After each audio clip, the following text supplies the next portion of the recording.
Ajuda-nos, Senhor, a contar os nossos dias de forma sábia. Não nos deixe, Senhor, iludidos acerca do mundo, acerca de nós. Que a Tua verdade, Senhor, seja ensinada nessa manhã, que sejamos todos santificados por meio dela. Obrigado pela oportunidade que o Senhor já nos concedeu de apresentar louvores a Ti.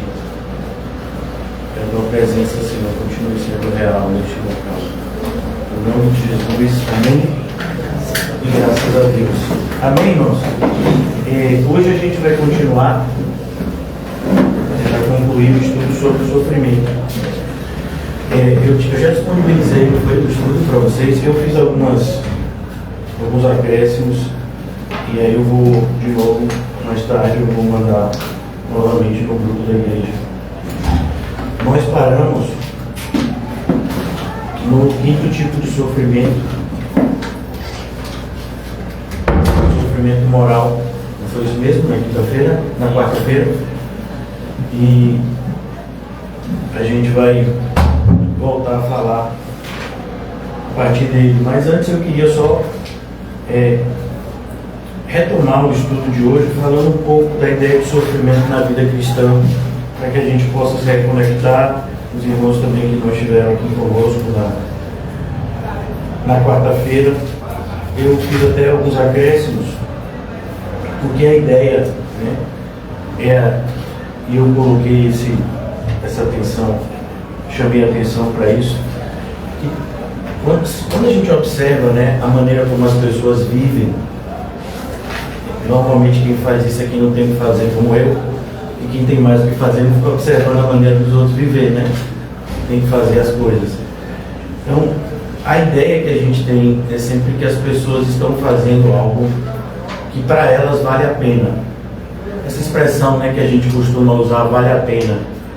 E quando você vai estudar o significado dessa expressão, vale a pena, você vê a palavra pena, tanto no grego quanto no latim.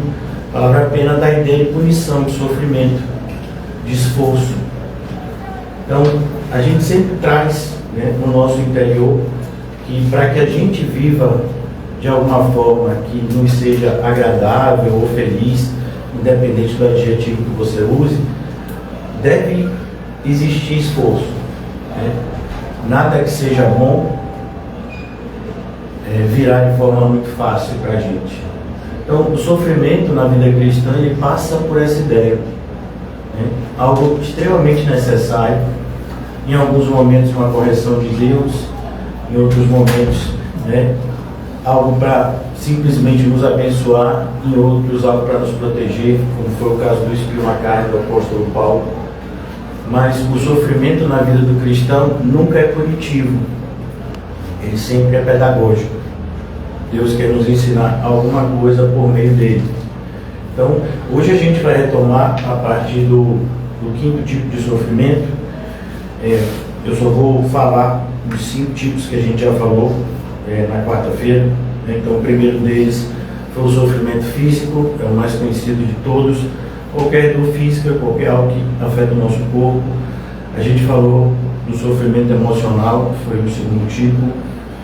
A gente falou do sofrimento psicológico, a gente falou do sofrimento espiritual e a gente parou falando sobre o sofrimento moral, quando a gente falou justamente da dor por causa do pecado. Demos o exemplo do apóstolo Pedro e concluímos, falando também sobre isso que a gente falou agora no começo, da necessidade do sofrimento na vida do cristão como um auxílio a todo o ensino que a gente recebe de Deus para o nosso crescimento espiritual.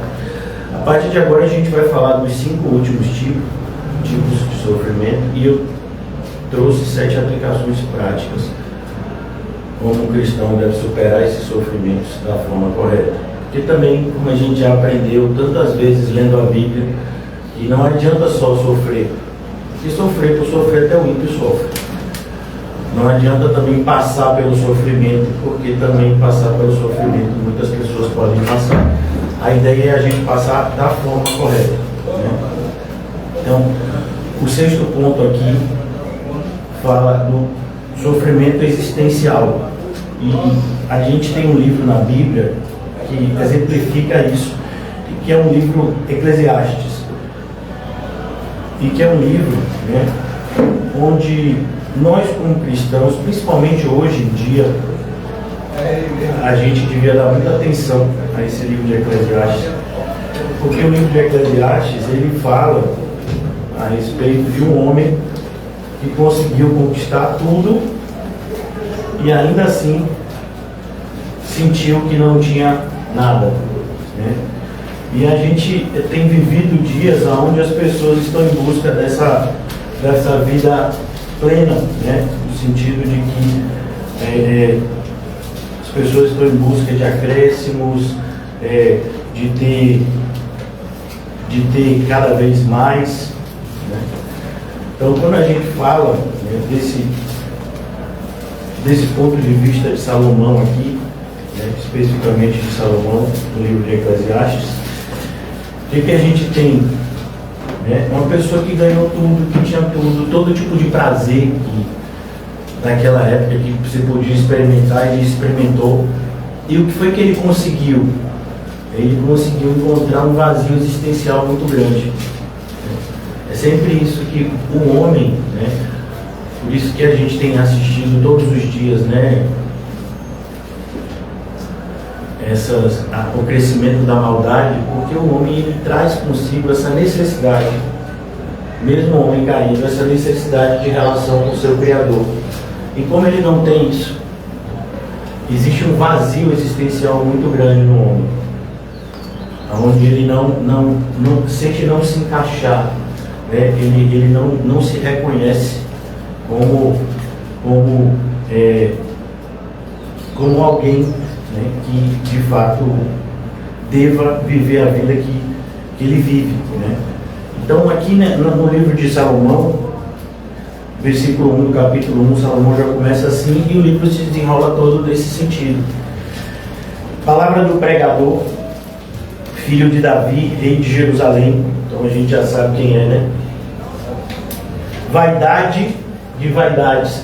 E essa palavra vaidade, né, ela, para a gente que está aqui vivendo no Brasil no século XXI, ela não tem tanto o mesmo peso do que está escrito aqui na Bíblia. A palavra vaidade, no original, significa algo vão, algo efêmero, passageiro, né?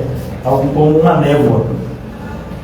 Então, quando ele fala vaidade de vaidades, o que ele quer de fato chamar a nossa atenção é sobre esses aspectos da transitoriedade, né? E até de certa forma, né, do engano que é todo tipo de prazer que a gente pode ter aqui no mundo desconectado de Deus. E eu falo dos prazeres lícitos, inclusive, né? Então, por exemplo, no meu caso, tomar um sorvete me dá muito prazer, né? Independente de ser dia frio, eu gosto de tomar sorvete. Então, determinadas pessoas sentem prazer quando estão assistindo algum tipo de filme. Tem gente que sente prazer assistindo um jogo de futebol, isso é meio estranho, né? Mas tem gente que tem. Então, o prazer, né? E se a gente observar, a gente vai ver que todos essas formas de sentir alegria ou prazer, elas são transitórias e elas são falhas, no sentido de que você tomou o sorvete, ele vai acabar uma hora. Você pode tomar até 2 kg de sorvete, uma hora você vai ter que acabar, né?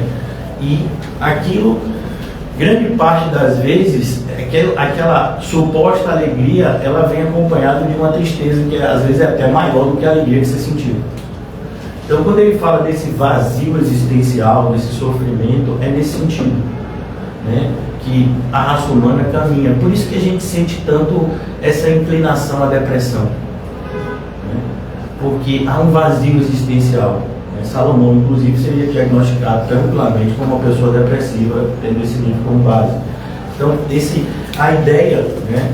E como é que o mais importante, né? Identificando isso, que é algo fácil de se identificar, como a gente já viu, o Catecismo de Westminster, ele começa, você vê como a importância dessa questão, ele começa respondendo essa questão na primeira pergunta, que é justamente o propósito, né? Por que o ser humano é o que é. E o propósito da nossa existência é encontrar-se com Deus e glorificá-lo em tudo que a gente faz. Ao passo que a gente não faz isso, inclusive quando a gente é cristão, a dificuldade para viver dessa forma é imensa. Então a gente vive muitas vezes carregando esse sofrimento existencial, esse vazio interior. Isso acontece também muitas vezes quando a gente se vê sobrecarregado de coisas. Não sei se você já teve essa sensação. Você passa o dia fazendo inúmeras coisas e quando termina o dia a sensação é de vazio. Você fez um monte de coisa, mas ao mesmo tempo nada que seja de fato duradouro e significativo. Então, como cristãos, é importante a gente identificar esse tipo de sofrimento, porque a gente até falou algumas vezes aqui recentemente, nos ajuda a identificar o propósito da nossa existência, que é glorificar Deus. E quando a gente tem isso de forma muito clara, é por isso que nunca vai ser demais a gente repetir isso. Quando a gente tem isso de forma muito clara, então a gente pode buscar melhor o antídoto, que seria tudo que a gente for fazer, tudo que a gente for pensar, tudo que a gente for falar, tem que de alguma forma estar relacionado com a glória de Deus. Ou seja, como o apóstolo Paulo fala de forma perfeita, por isso que está na Bíblia, de forma inerrante e perfeita, quer comais, quer bebais, faça tudo para a glória de Deus. Então, ao passo que tudo sem Deus é vaidade, tudo com Deus tem sentido, tem significado. Como a gente começou dizendo aqui, tudo com Deus vale a pena. Então, independente, a gente já falou isso, dos sofrimentos do tempo presente, nós temos uma promessa de uma alegria eterna que nos aguarda logo ali. Eu vou caminhando porque eu queria hoje me deter com vocês mais na parte final do estudo, que é a aplicação prática, que eu acho que é o que vai mais abrir o nosso horizonte. Tem também que a gente vive diariamente no nosso país e no mundo inteiro, que é o sofrimento social. Qual seria a definição disso? Está no estudo de vocês: injustiça, opressão, rejeição. No nosso país não tanto, mas em muitos países vocês sabem, por exemplo, que a religião que mais cresce no mundo é a religião islâmica. Na maioria dos países onde a fé islâmica ela cresce, os cristãos eles são perseguidos. Quando não perseguidos de forma violenta, uma violência aberta, eles são perseguidos dessa forma, através de injustiça, de opressão, de rejeição. A gente vê isso na Bíblia também no começo da igreja, no surgimento da igreja, quando a igreja surge como uma espécie de ramo do judaísmo, a perseguição por parte dos judeus em relação aos cristãos que estão surgindo naquele primeiro momento. O exemplo bíblico que eu trouxe para vocês está lá em Gênesis 39. Vamos lá. É uma história que a gente até estudou aqui recentemente, que foi a história de José. Então, Gênesis 39, a gente vai ver como nós, como cristãos, podemos procurar viver a vida mais correta de todas, e isso de forma nenhuma vai nos proteger de qualquer tipo de consequência negativa, inclusive vai atrair algumas pelo exato pela questão de que a gente é cristão. No capítulo 39, José foi levado ao Egito e Potifar, oficial de Faraó, comandante da guarda egípcia, comprou dos ismaelitas que o tinham levado para lá. Então veja, ele é vendido como escravo, agora ele é comprado e ele está lá. E o que acontece? Versículo 7, ele vive de forma correta, ele acaba sendo valorizado por Potifar por conta do seu esforço, mas sempre aparece alguém para poder infernizar a vida do crente. Aconteceu depois dessas coisas, versículo 7, que a mulher do seu senhor pôs os olhos em José e lhe disse: deita-te comigo. Então veja, José está procurando viver uma vida correta e aparece agora essa questão aqui. E ele busca viver algo justo, algo reto aos olhos de Deus. Então ele se afasta da sedução dessa senhora. Mas o que é que acontece? Ela investe mais ainda. Então, aqui no versículo 12, ela pegou pelas vestes e lhe disse, né, deita-te comigo. Ele, porém, deixando as vestes nas mãos dela, saiu e fugiu. Então, vendo que ele fugira para fora, mas havia deixado as vestes na sua mão, chamou pelos homens da sua casa e lhe disse, vede, trouxemos meu marido, este hebreu, para insultar-nos. Veio até mim para se deitar comigo, mas eu gritei em alta voz. E aqui você já sabe o que, é que vai acontecer com ele, ele vai acabar sendo preso. Por quê? Porque ele não quis, né, agir de forma incorreta aos olhos de Deus. E qual é o grande problema desse sofrimento social? O sofrimento social, irmãos, ele está incluso, por assim dizer, numa profecia escatológica de Cristo, justamente quando ele fala em Mateus 24, da multiplicação da maldade e a consequência do esfriamento do amor de quase todos.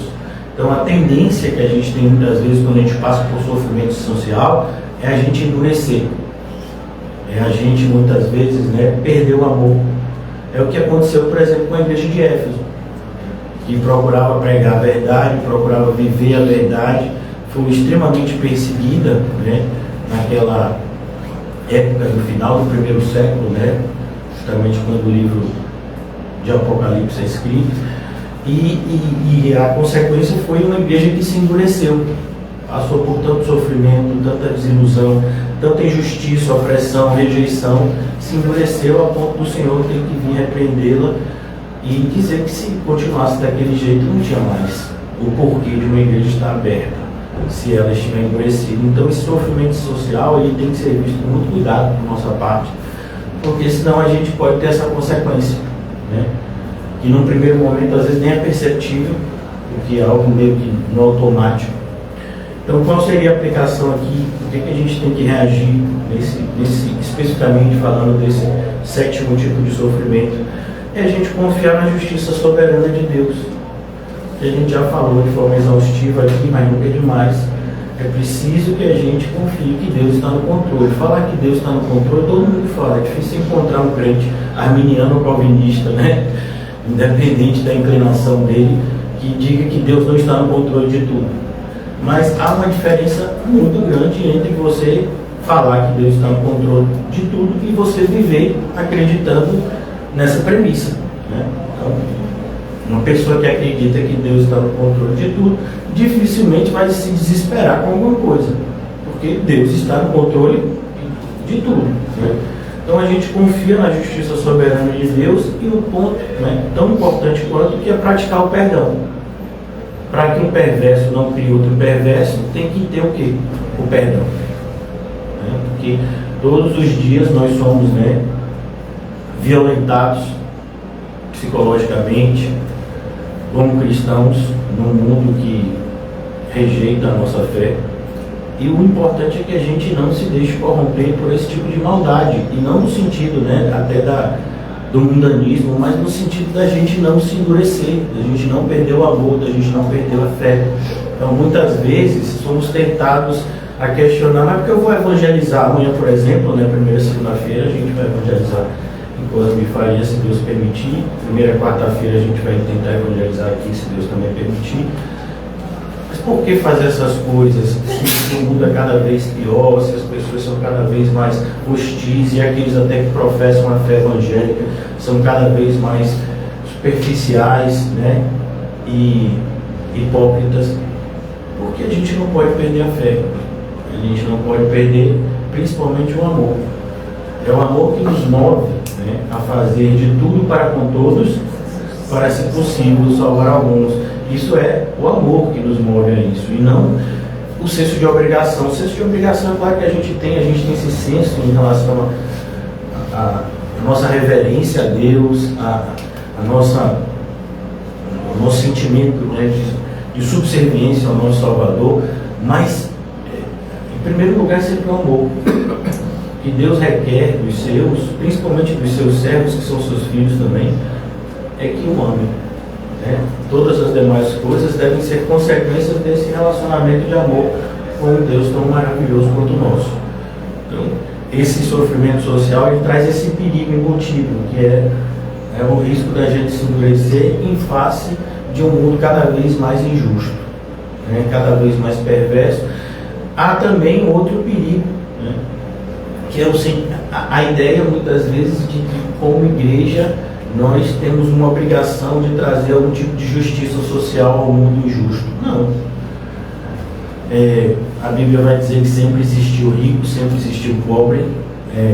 As necessidades que vemos, o sofrimento, né, social que vemos é consequência do pecado.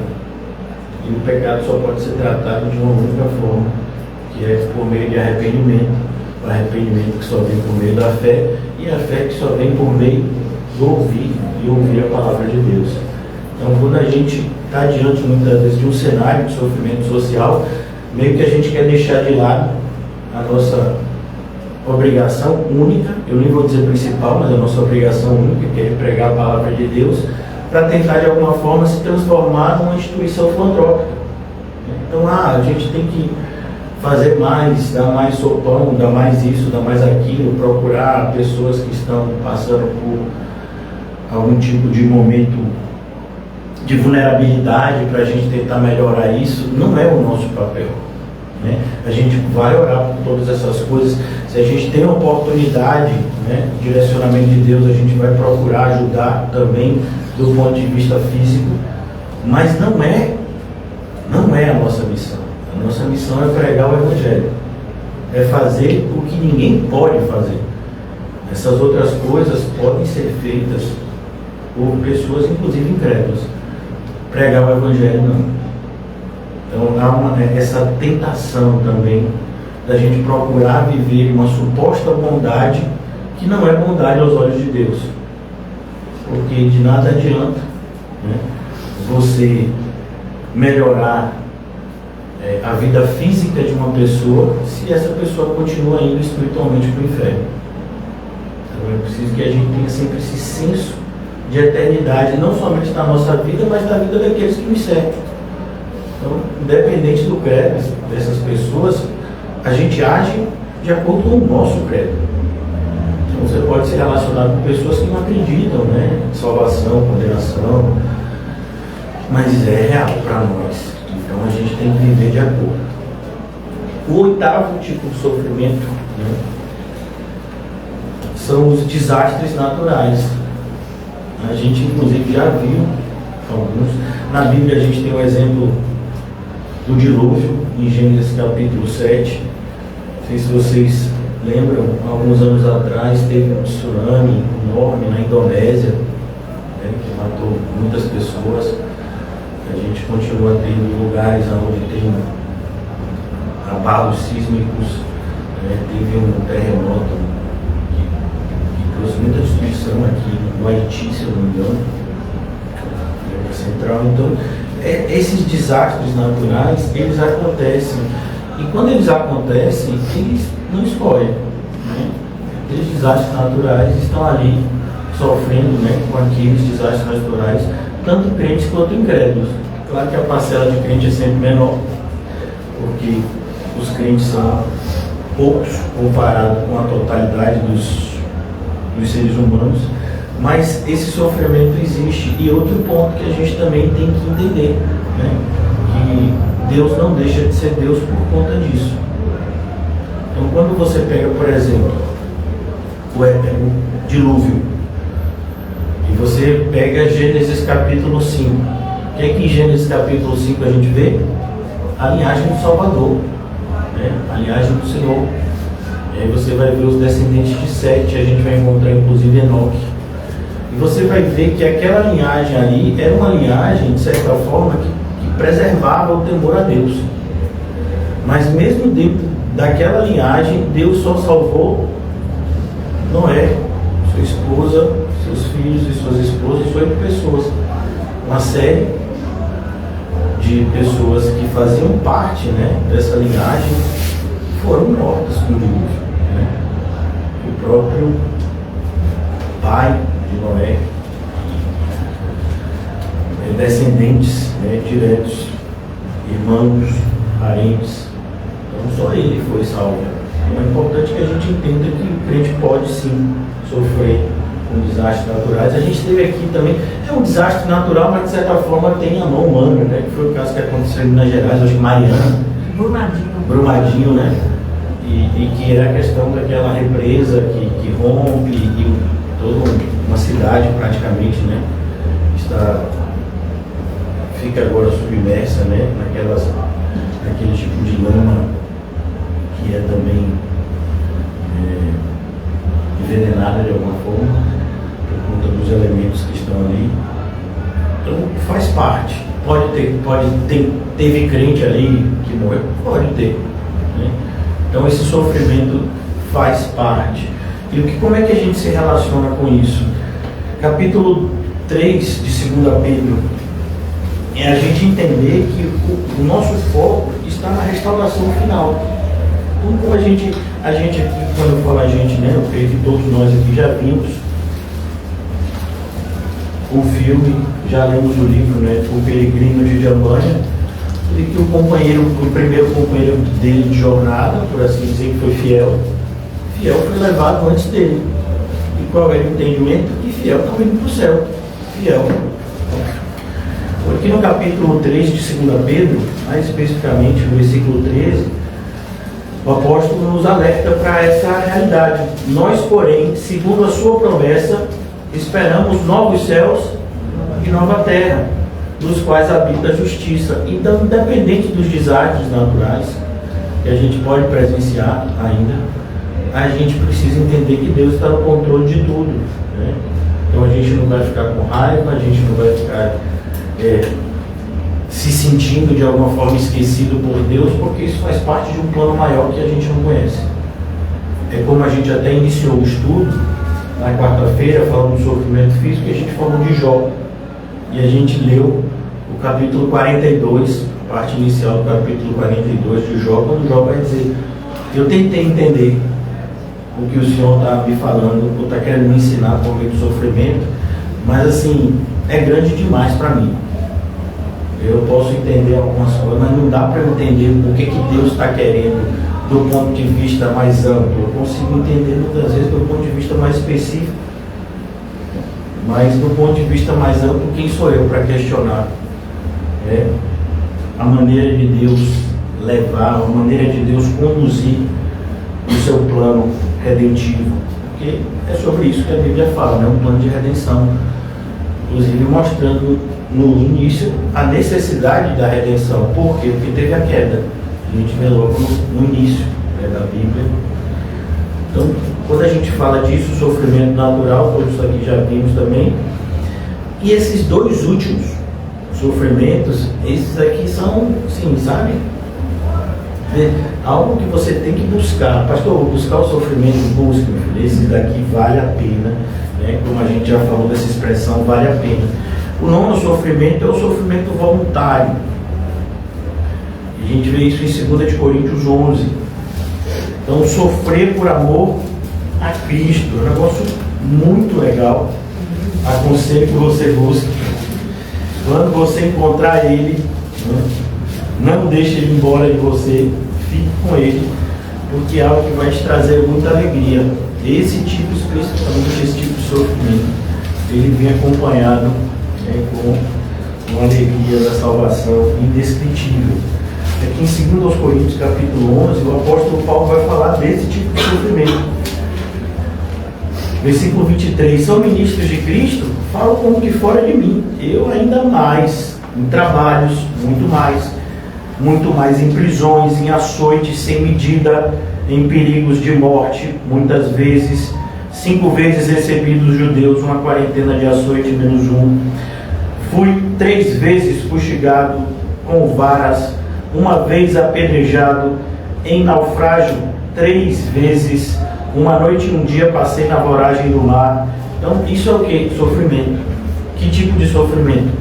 Sofrimento por amor a Cristo. É por isso que a gente tem que tomar muito cuidado. Às vezes a gente vê algumas pessoas na igreja dizendo, né, olha como eu estou sofrendo, né, como ser cristão tem custado para mim. E não é isso não, porque não é por amor a Cristo que aquela pessoa está sofrendo. Na maioria das vezes aquele tipo de sofrimento que ela está vivenciando é um sofrimento que até o ímpio passa, que é o sofrimento daquele que fez uma escolha ruim. Então imagine que você escolhe comer um prato com muita pimenta.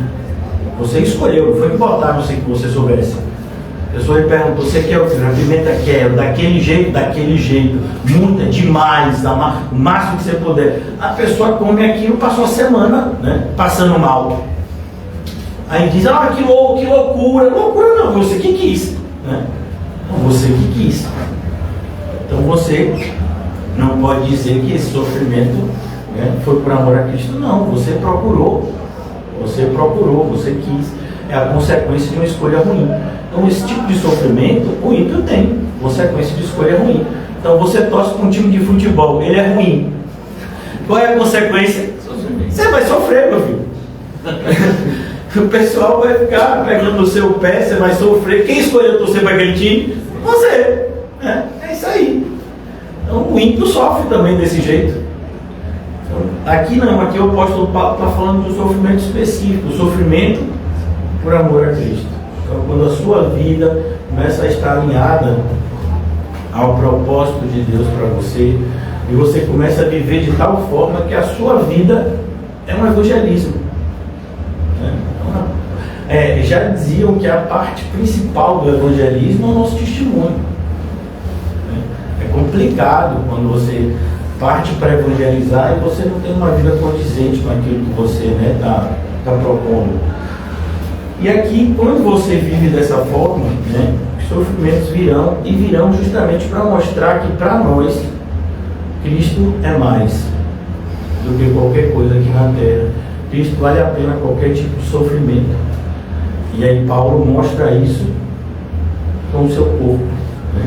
Por isso ele vai dizer, por exemplo, na carta aos Gálatas, trago no meu corpo as marcas de Cristo.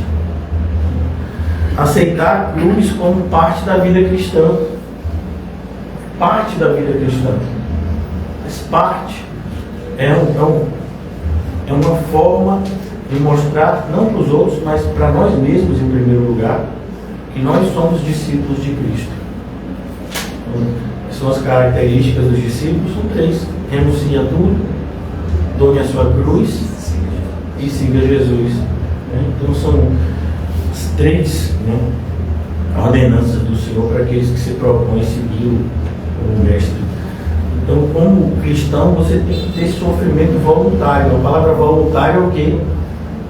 Ninguém está te impondo, você escolhe viver daquele jeito.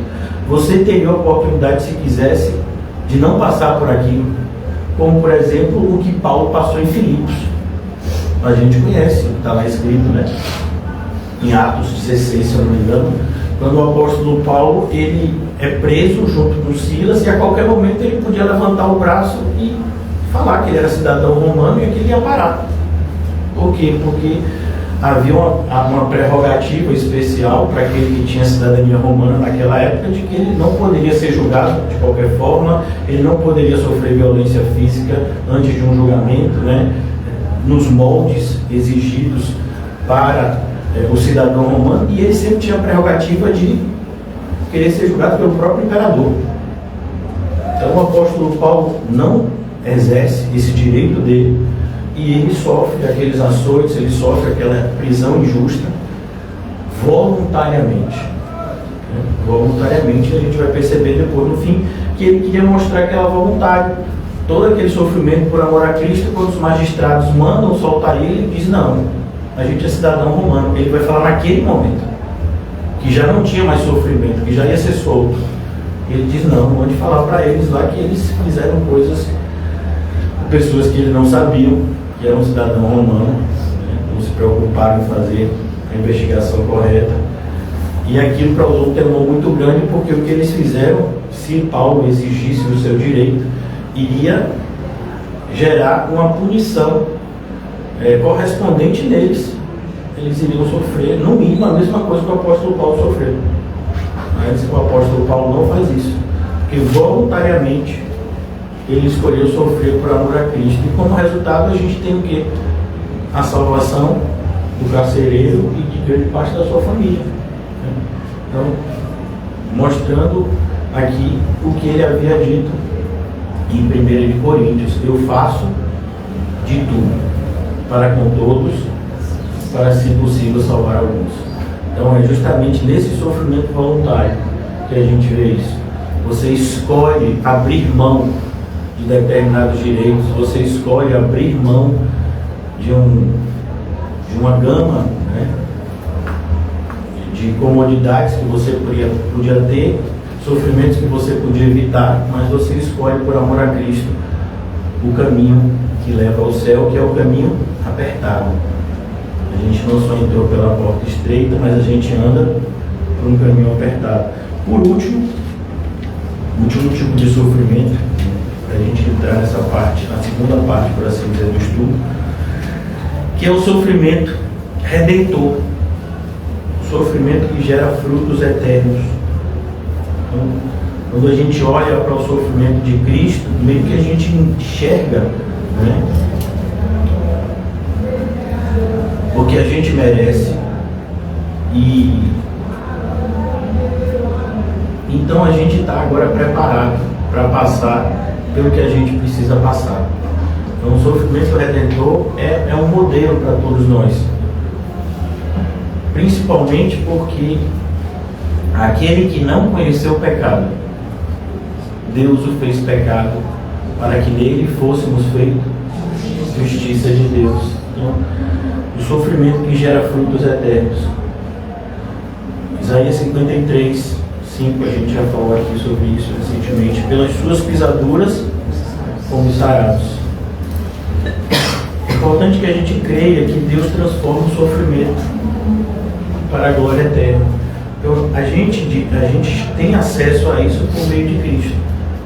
Estamos todos sendo, de alguma forma, beneficiados com esse sofrimento do Senhor, mas a gente também leva essa mensagem, essa mensagem do servo sofredor. É por isso que é tão difícil, né, para a nossa geração acreditar no verdadeiro Evangelho. Literalmente, o que o apóstolo Paulo tinha alertado a Timóteo se torna cada vez mais uma realidade para nós.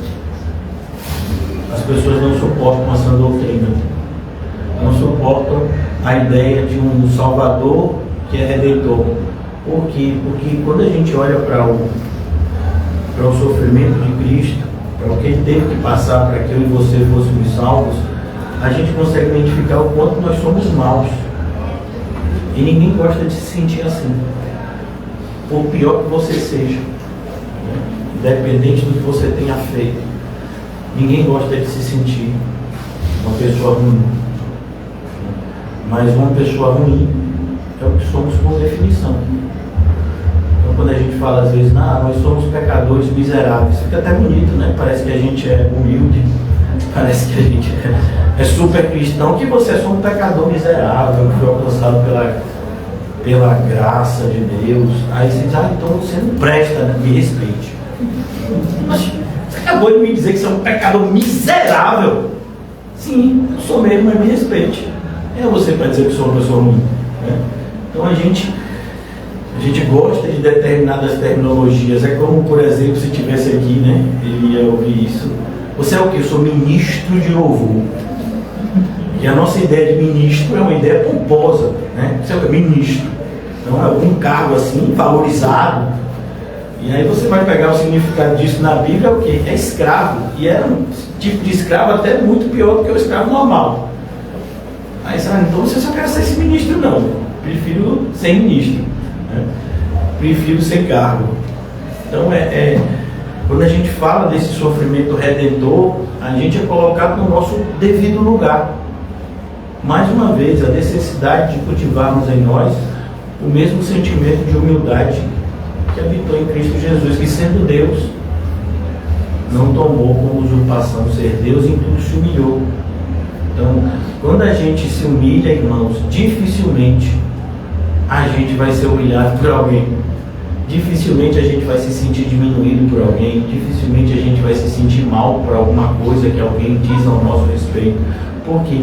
Porque a gente já tem uma visão bem, como diria um estudioso que passou alguns anos aqui com a gente na igreja, gostava muito de 1 João 4,20, e ele dizia: pastor, eu quero ser realítico, eu quero ser uma pessoa realítica. Então, quando a gente olha para a realidade, a gente percebe que a gente não é Coca-Cola, talvez a gente seja uma Fantaúva. E aí, vocês sabem, irmão, Fantaúva é a pior coisa que já inventaram. Alguém já tomou Fantaúva aqui? É por isso que foi abolido, né? Não existe mais. Fantaúva, irmão, como é que a pessoa cria um negócio daquele?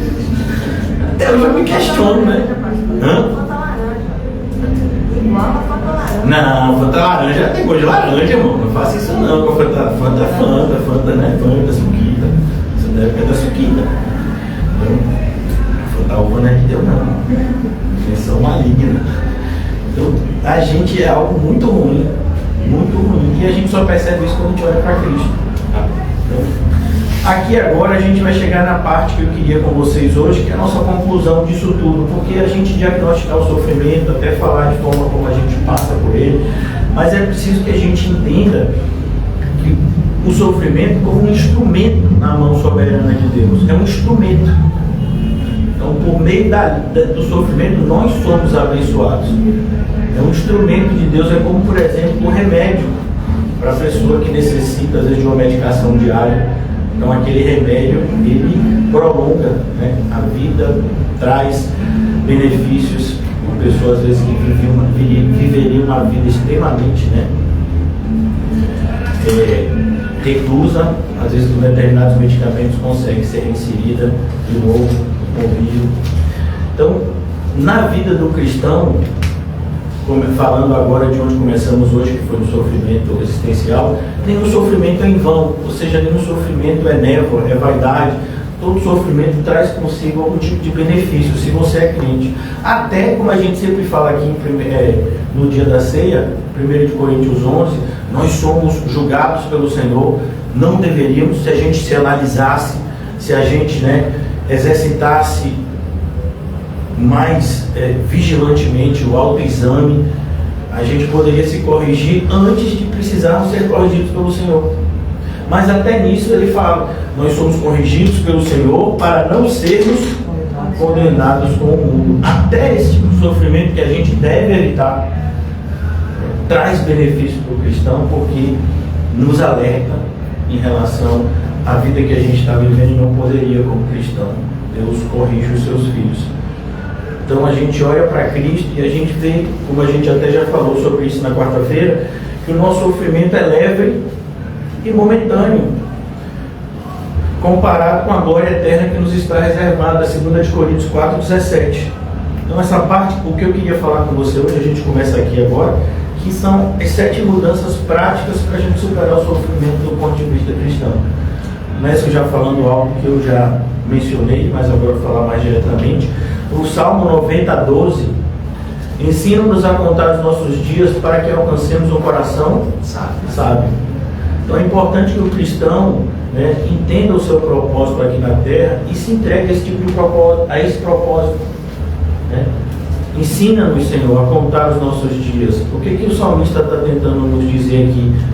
Viva de tal forma, né, que cada dia seja um degrau que te aproxima do céu, que te aproxima de Deus, que te aproxima de uma vida melhor, porque uma vida mais perto de Deus vai ser uma vida mais feliz. Vai ser uma vida muito, muito, muito mais feliz. Então, a verdadeira sabedoria está em buscar uma vida que se desenrola sob o temor do Senhor e com a consciência de que cada dia da gente tem um peso eterno. Então, por exemplo, quando a gente fala de hoje, né, dia 4 de maio de 2025, um dia irrepetível, como todos os outros que antecederam ele tem um peso eterno. O que você vai fazer hoje, você já fez, que a gente já está quase, né, na metade do dia, tem um peso eterno. Normalmente a gente não pensa nisso, a gente vai fazendo as coisas, né? Por mais que as coisas até, algumas coisas a gente faz com mais seriedade, por conta de uma exigência social, mas a gente não traz com a gente essa ideia clara que a Bíblia ensina para a gente, que tudo que a gente faz vai ecoar na eternidade. Tudo que a gente faz. Então, o dia de hoje, ele tem um peso eterno na nossa vida. O que a gente for fazer aqui hoje tem um peso eterno. Então, quando pegue, por exemplo, o exemplo de, vamos tomar como pano de fundo, o exemplo de Estevão. Você acha que naquele dia que Estevão foi martirizado, ele acordou de manhã e disse, não, vamos ser martirizados. Deu uma vontade de ser martirizado agora? Eu acho que vai dar. Acho que já estão injuriados comigo a um nível, quando eu der uma passada ali, vão me pegar e vão me matar, porque eu acho que hoje é o dia que eu vou morrer para a glória de Deus. Não imaginava, para Estevão ali, se você acompanha o livro de Atos, era um dia como qualquer outro, onde ele estava vivendo o máximo que ele podia para a glória de Deus. E um dia ele teve que demonstrar o seu amor para com Cristo por meio da sua própria vida. Então, são dias normais que nos pegam de surpresa. E é por isso que a gente precisa estar preparado todo dia. Todo dia. E o nosso desviar também, a mesma coisa. O dia em que Davi tem a queda dele é um dia comum. Então a gente tem que tomar cuidado, é preciso que a gente esteja, como a Bíblia avisa, em um estado de vigilância. Estejam sempre vigiando e orando, sem cessar, para não cair nas tentações. Então, é por meio desse nosso relacionamento com as dificuldades da vida que a gente consegue se entregar a esse modo de viver vigilante, consciente da nossa realidade, consciente daquilo que foi alcançado para nós em Cristo Jesus, consciente de onde a gente saiu, para onde a gente está indo. Então, quando a gente está vivendo debaixo dessa visão clara da realidade, conforme os princípios cristãos, a gente vai conseguir, de forma mais tranquila, viver uma vida alinhada. E quando eu falo isso, vai ser melhor para a gente. Então, o primeiro ponto, que não podia ser diferente, as aplicações práticas para a gente superar o sofrimento, é fixar os olhos em Cristo. É possível o cristão dar um passo se a gente não estiver olhando para Cristo. Se a gente não estiver olhando para Cristo, a gente cai. Porque o nosso referencial passa a ser um homem igual a mim. Aí eu vou olhar para a pessoa e dizer, mas a pessoa não está passando o que eu estou passando. Até porque também a gente não sabe muito o que a pessoa está passando, porque a gente só vê a aparência.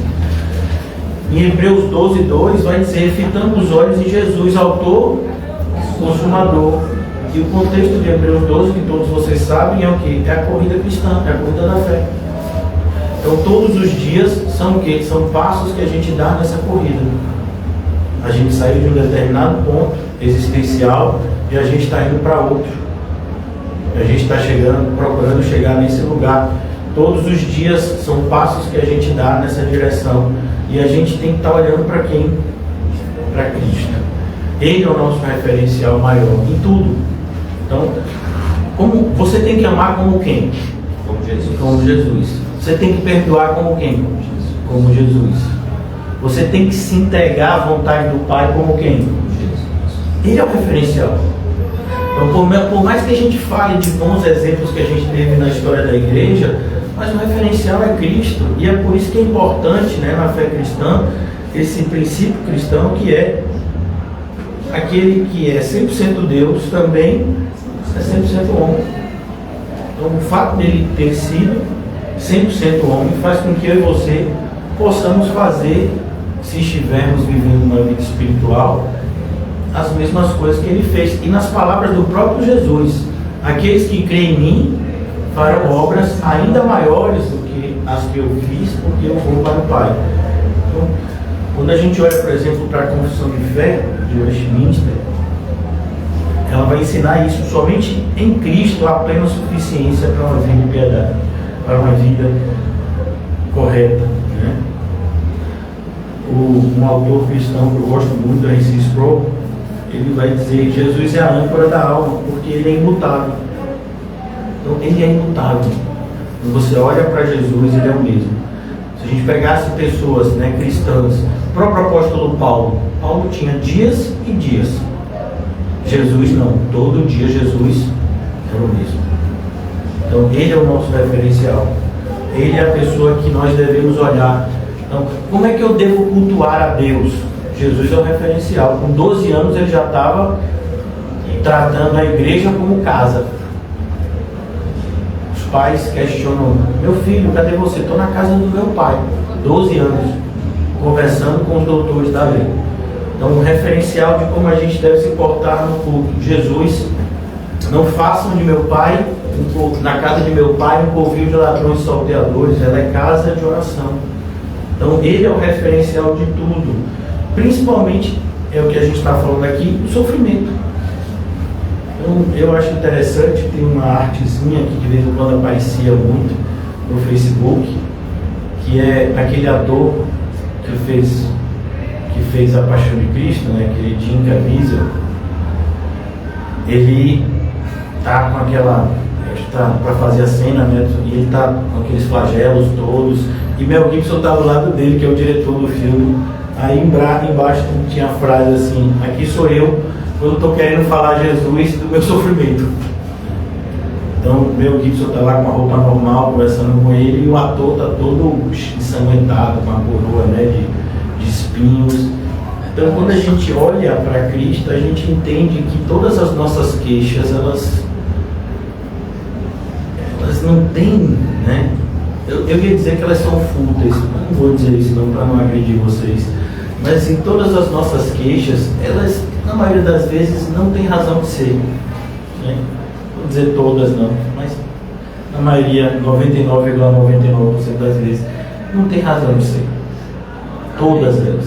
É o que a gente até falou aqui na quarta-feira. A pessoa está reclamando de ter que lavar prato. Puxa, porque comeu. Alguém vai lavar um prato que não foi usado? Só se tiver algum tipo de problema mental. O prato está lá, comeu, né? A pessoa está reclamando de pagar uma conta de luz. É porque tem casa. Você vai pagar a conta de luz dos outros? Né? A pessoa está reclamando do preço da gasolina. É porque tem carro. Você viu o camarada que anda de pés? Nem sabe o preço da gasolina e do álcool. Não sabe? Eu ando de pés, eu sei o preço da Havaiana. Se me perguntar, eu sei. Então, quando a gente fala, às vezes, de determinado tipo de sofrimento, a pessoa diz: ah, mas eu estou doente, então é porque está vivo. Você já viu alguém morto doente? Então ainda está vivo. Meu cabelo está caindo, tem cabelo. Olha, eu aqui, tem cabelo. Então, a gente reclama de coisas que, na verdade, a gente devia agradecer. Com certeza. A Bíblia diz que se a gente tem com o que vestir, o que se vestir, o que comer, estejamos contentes. E a gente já viu que está todo mundo bem alimentado aqui, né? Visualmente falando, ninguém está com fome, né? E bem vestido. Alguns mais elegantes que outros, mas assim, todos bem vestidos. Então, olhe para Cristo, confie na sua obra redentora, que garante a nossa vitória no sofrimento final. Segundo ponto, né? A segunda aplicação para a gente viver essa vida que vale a pena, essa vida que supera os sofrimentos, né? Que faz com que os sofrimentos não sejam vistos como algo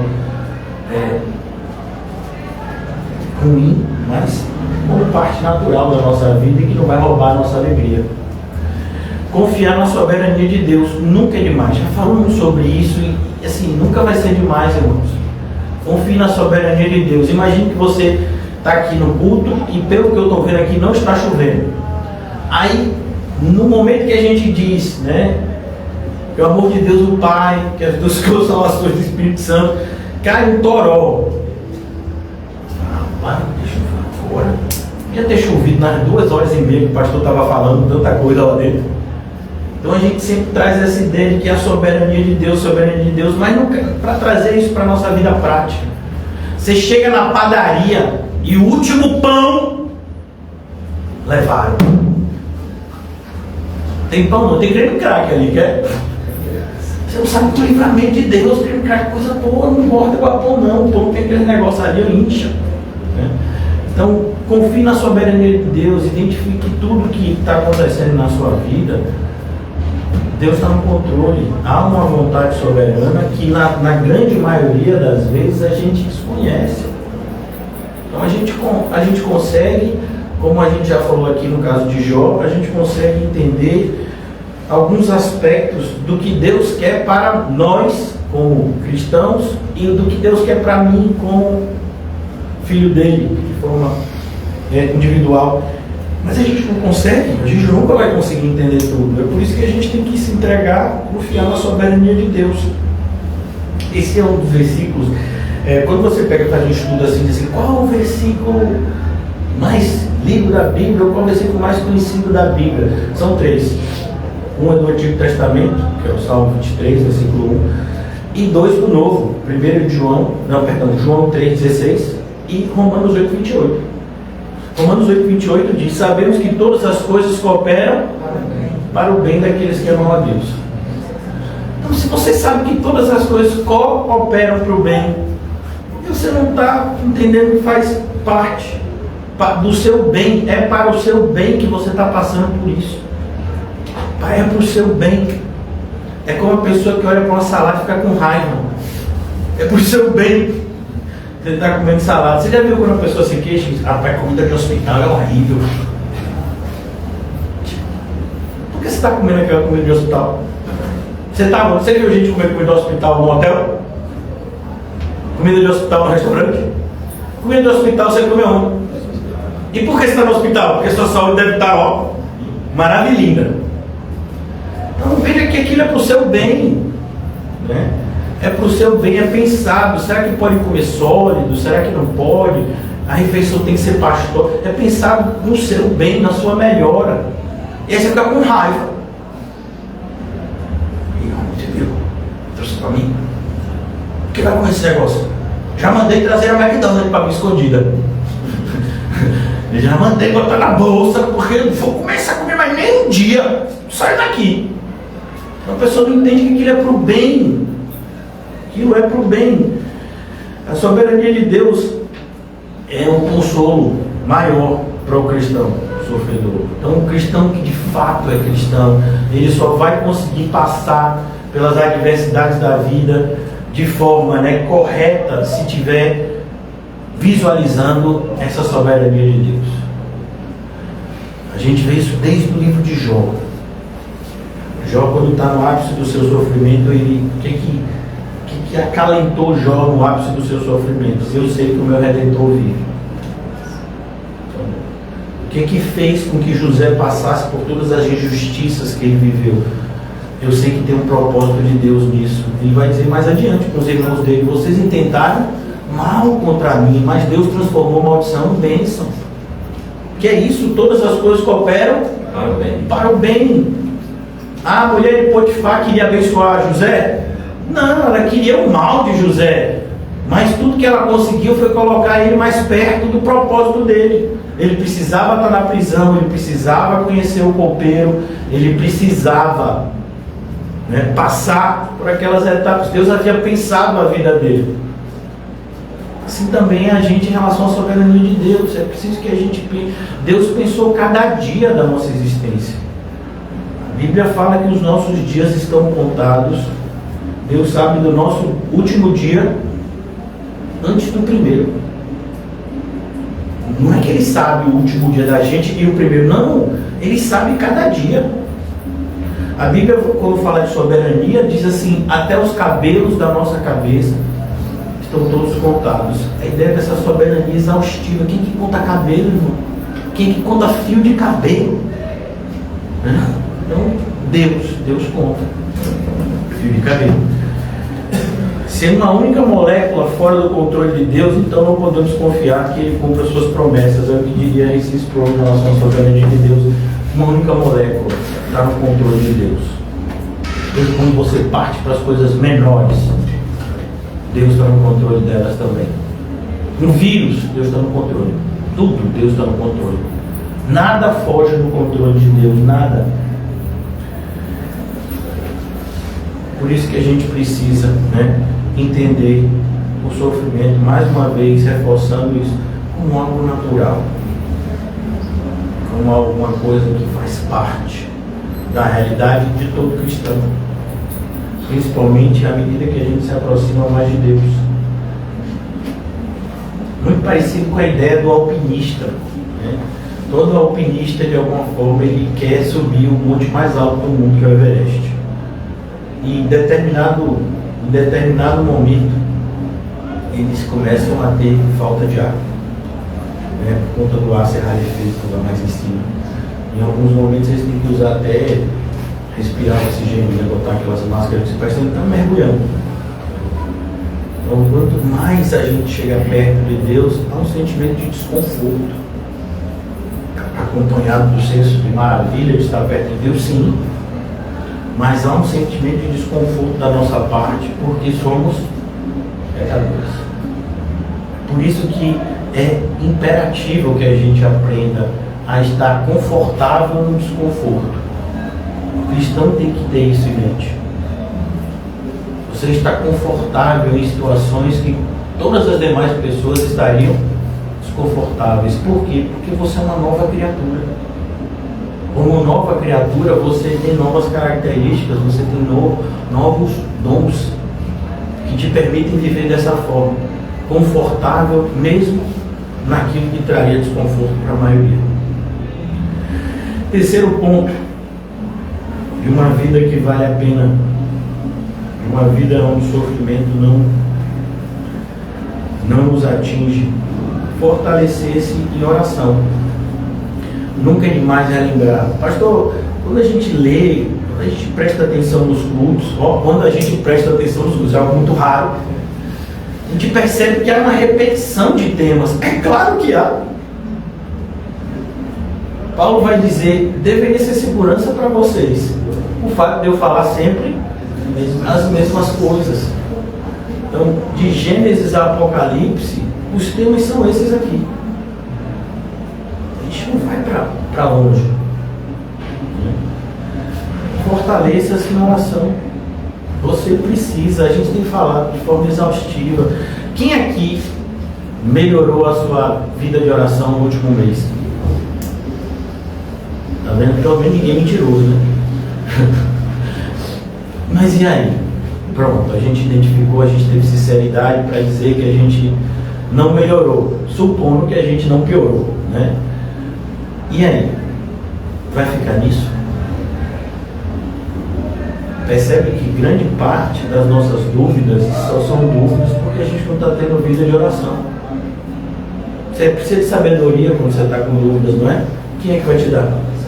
Deus. Então, muitos de nós temos vivido dias de ansiedade, mesmo cristãos maduros. Por quê? Porque a gente não está tendo a vida de oração que deveria.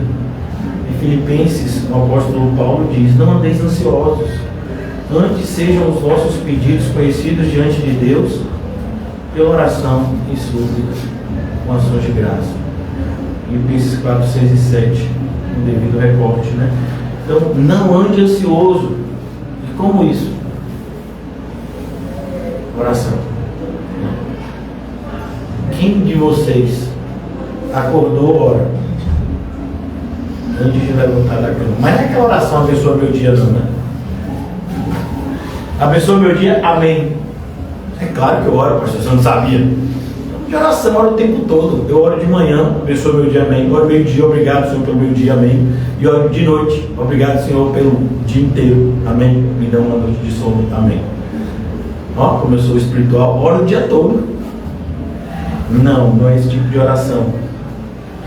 Oração, e eu acho muito essa frase, né? Diz um pouco. Oração é o meio pelo qual o cristão comunica sua fraqueza a Deus. Que coisa. Você tem a oportunidade de falar para o Senhor, é aqui que está doendo. Eu sei, Senhor, que eu não devia estar me queixando, mas assim, tá difícil passar por essa situação, me ajuda. É na oração que a gente faz isso, irmão. Então, não deveria ser visto por nós como algo estranho. Se a gente não tem tido uma vida de oração condizente, a gente não vai saber se relacionar com o sofrimento. A gente não vai saber se relacionar nem com a ausência do sofrimento. Então a gente precisa ter uma relação correta com Deus por meio da oração, para que a gente possa ter uma relação correta com Deus nas outras coisas. A oração não muda Deus, mas nos muda. alinha o nosso coração ao seu soberano querer. Então é na oração que a gente se adequa, não é Deus que é adequado, é a gente. Então, imagine, você quer muito uma coisa, você está orando, e aí Deus pode te dizer, mas essa coisa não é para você.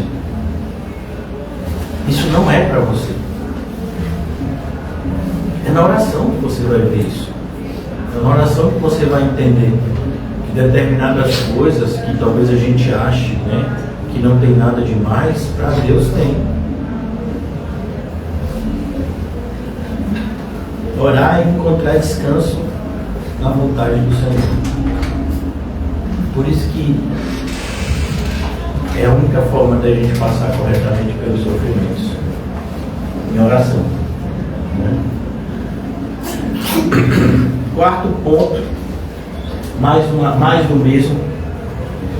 Como é que eu vou viver uma vida que vale a pena? Como é que eu vou viver uma vida onde eu possa superar as adversidades sem que elas me entristeçam, pelo contrário, me torne uma pessoa mais feliz a cada dia? Meditando nas Escrituras.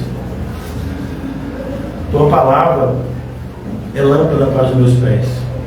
Você entende que a palavra de Deus é lâmpada? A palavra de Deus ilumina. Então, quando fala pés, está falando de ação. Mas assim, todos nós sabemos que antes de agir, a gente tem que pensar. Então, a palavra de Deus ilumina a nossa mente, para que eu possa então discernir entre aquilo que é bom e o que não é, entre aquilo que é conveniente fazer e o que não é, porque determinadas coisas podem até ser boas, mas o momento para se fazer não é esse. A conveniência segundo Deus, não é a conveniência segundo a gente, né? Então a conveniência, como quando Jesus olha para Zaqueu e diz: convém que eu vá para sua casa hoje. Então era o propósito. É nas Escrituras que a gente percebe isso. É nas Escrituras que a gente tem claro o direcionamento de Deus para a vida que a gente tem que viver. Então, por isso que quando a gente percebe uma igreja desalinhada ao propósito de Cristo, é em grande medida uma igreja que não conhece a sua palavra. Muitas, né, eu diria até a maioria dos evangélicos da nossa geração desconhecem completamente o Novo Testamento, eu não vou dizer nem o Antigo. Há uma complexidade, né, estudar o Antigo Testamento por conta, tem conhecido um pouco do judaísmo, do hebraico, sim, mas o Novo Testamento, pessoas desconhecem princípios claros. E por quê? Porque não estão iluminadas, né? Não há lâmpada para os seus pés e nem luz para o seu caminho. A Escritura é suficiente para consolar e guiar o aflito. Você sabia disso? Que a Escritura é o que? Suficiente. Qual foi a última vez que você teve prazer lendo a Bíblia? Não, falando de prazer mesmo. Então a Escritura tem que produzir esse tipo de sensação em você e em mim. À medida que você se relaciona com ela da forma correta, é isso que ela vai produzir. Sensação de prazer e mais, de um prazer que só pode ser sentido aqui. Exclusivo. John Owen, né, esse autor puritano que a gente já falou algumas vezes, onde a palavra habita ricamente, o coração é sustentado. O nosso coração é sustentado. O próprio Jesus foi sustentado pela palavra. 40 dias. E quando então tentado, ele disse: não só de pão viverá o homem, que sustenta o homem é a palavra de Deus.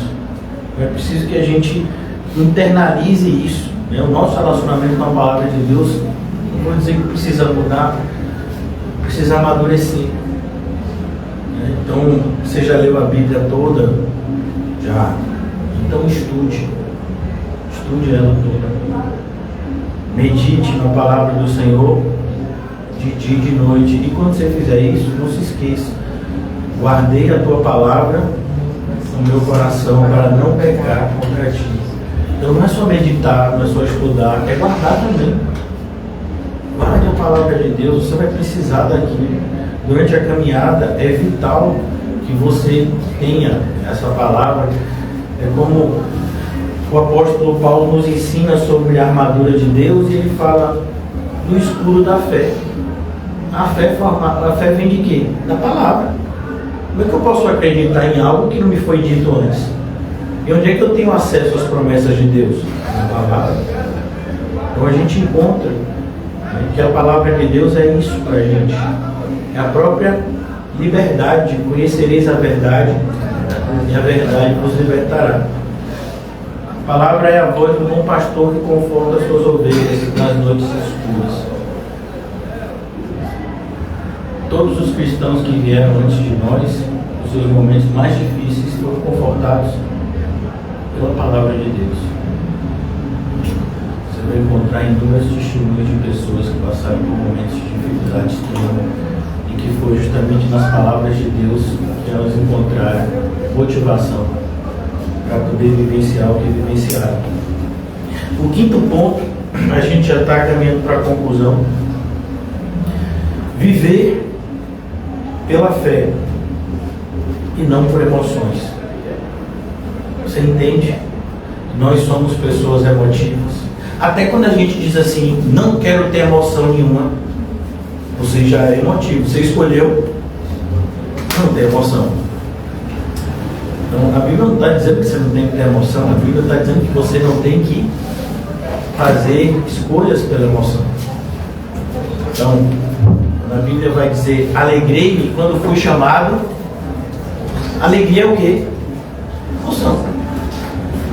Na Bíblia diz que a gente fica triste com o pecado. Tristeza é o quê? Então, não é você negar as emoções, é você usar as emoções de forma correta e não ser usado por elas. Viva pela fé e não por suas emoções, mas não corram no risco. Não corram, né? Não caiam no erro de muitas outras filosofias e religiões que negam a existência do sofrimento, como o budismo. Já viu como o budismo enxerga as coisas? Ele diz que as coisas não existem. Então, o estoicismo vai dizer o que também? Negue suas emoções. A Bíblia não ensina a gente a negar as nossas emoções. A Bíblia ensina a gente a dominá-la. O caminho mais fácil é o quê? É negar ou se entregar a elas, as emoções. E a Bíblia nunca vai propor esse tipo de caminho mais fácil. É o caminho mais difícil, é você subjugar as suas emoções, né? Como assim? Você vai ter alegria quando você tiver que ter alegria. Você vai ter tristeza quando você tiver que ter tristeza. E você vai vivenciar cada momento desse para a glória de Deus. Isso é viver pela fé e não por emoções. E fique muito claro, né? Porque fica parecendo justamente que o cristão está caminhando uma direção parecida com o estoicismo, por exemplo, nessa negativa de que somos seres emocionais. Não, a gente é emocional, legal, inclusive isso é um atributo que nos identifica com Deus, mas nós não somos dominados pelas nossas emoções. Pelo contrário, pelo Espírito nós podemos subjugá-las e fazer com que elas sejam subservientes a nós, ou seja, elas vão cooperar para o propósito de Deus nas nossas vidas. E vivemos por fé e não pelo que vemos. Então é isso que está escrito em 2 de Coríntios 5:7. Que a gente tem que viver com fé. A fé que se firma na promessa e não na experiência sensorial. Então nós somos pessoas extremamente, né, sensoriais. Até que quando você vai perguntar para determinados evangélicos, e o culto hoje? Rapaz, você sentiu? Você sentiu? Não sei, senti frio. Eu senti calor. Sei, senti raiva do pastor. Eu não sei. Então, assim, somos pessoas que até isso a gente pergunta. Você sentiu de Deus o quê? Sentiu de Deus.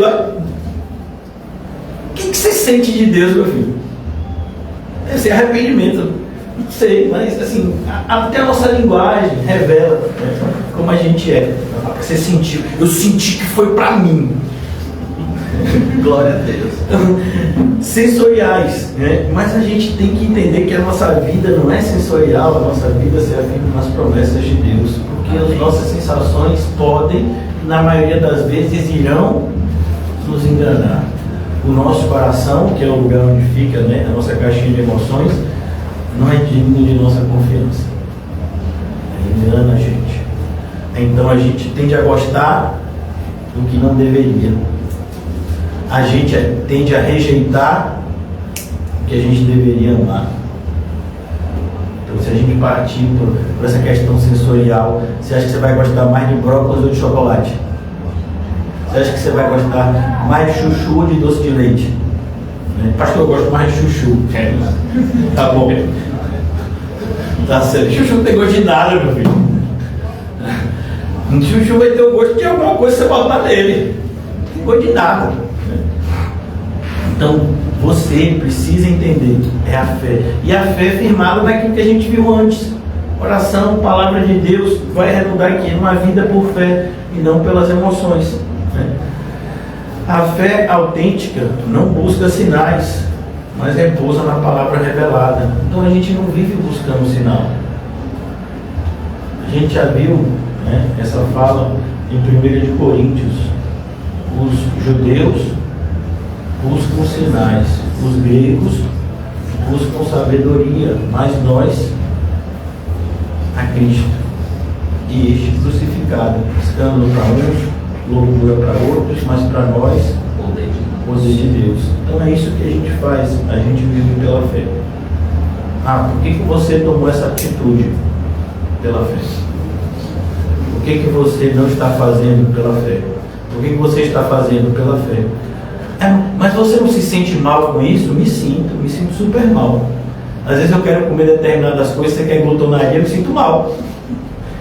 Por quê? Porque eu queria comer, mas daí eu não posso comer, porque senão eu vou pecar, vou ser glutão. Às vezes você quer responder alguém. Vou dizer, vou deixar passar essa não. Eu senti de Deus que tenho que esfregar essa verdade na cara.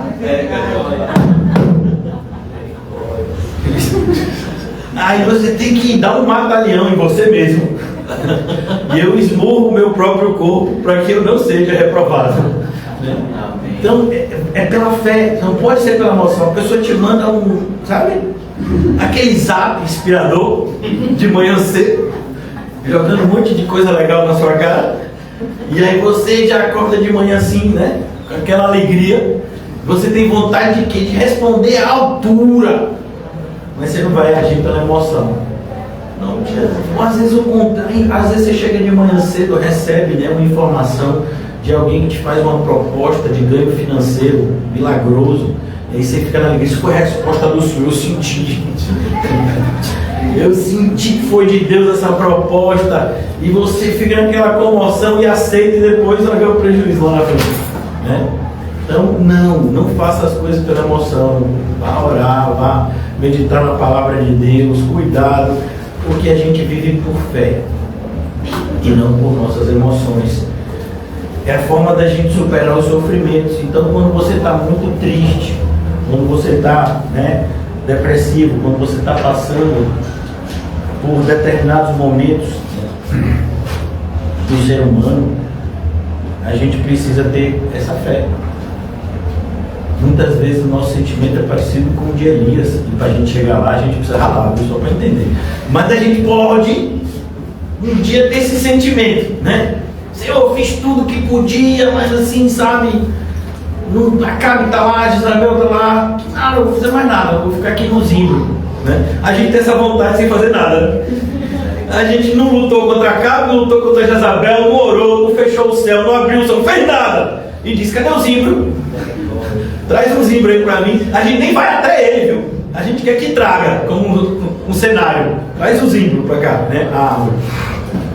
Então, mas a gente pode passar por momentos da nossa vida onde as emoções assim, né, se agigantam, e aí a gente vai o quê?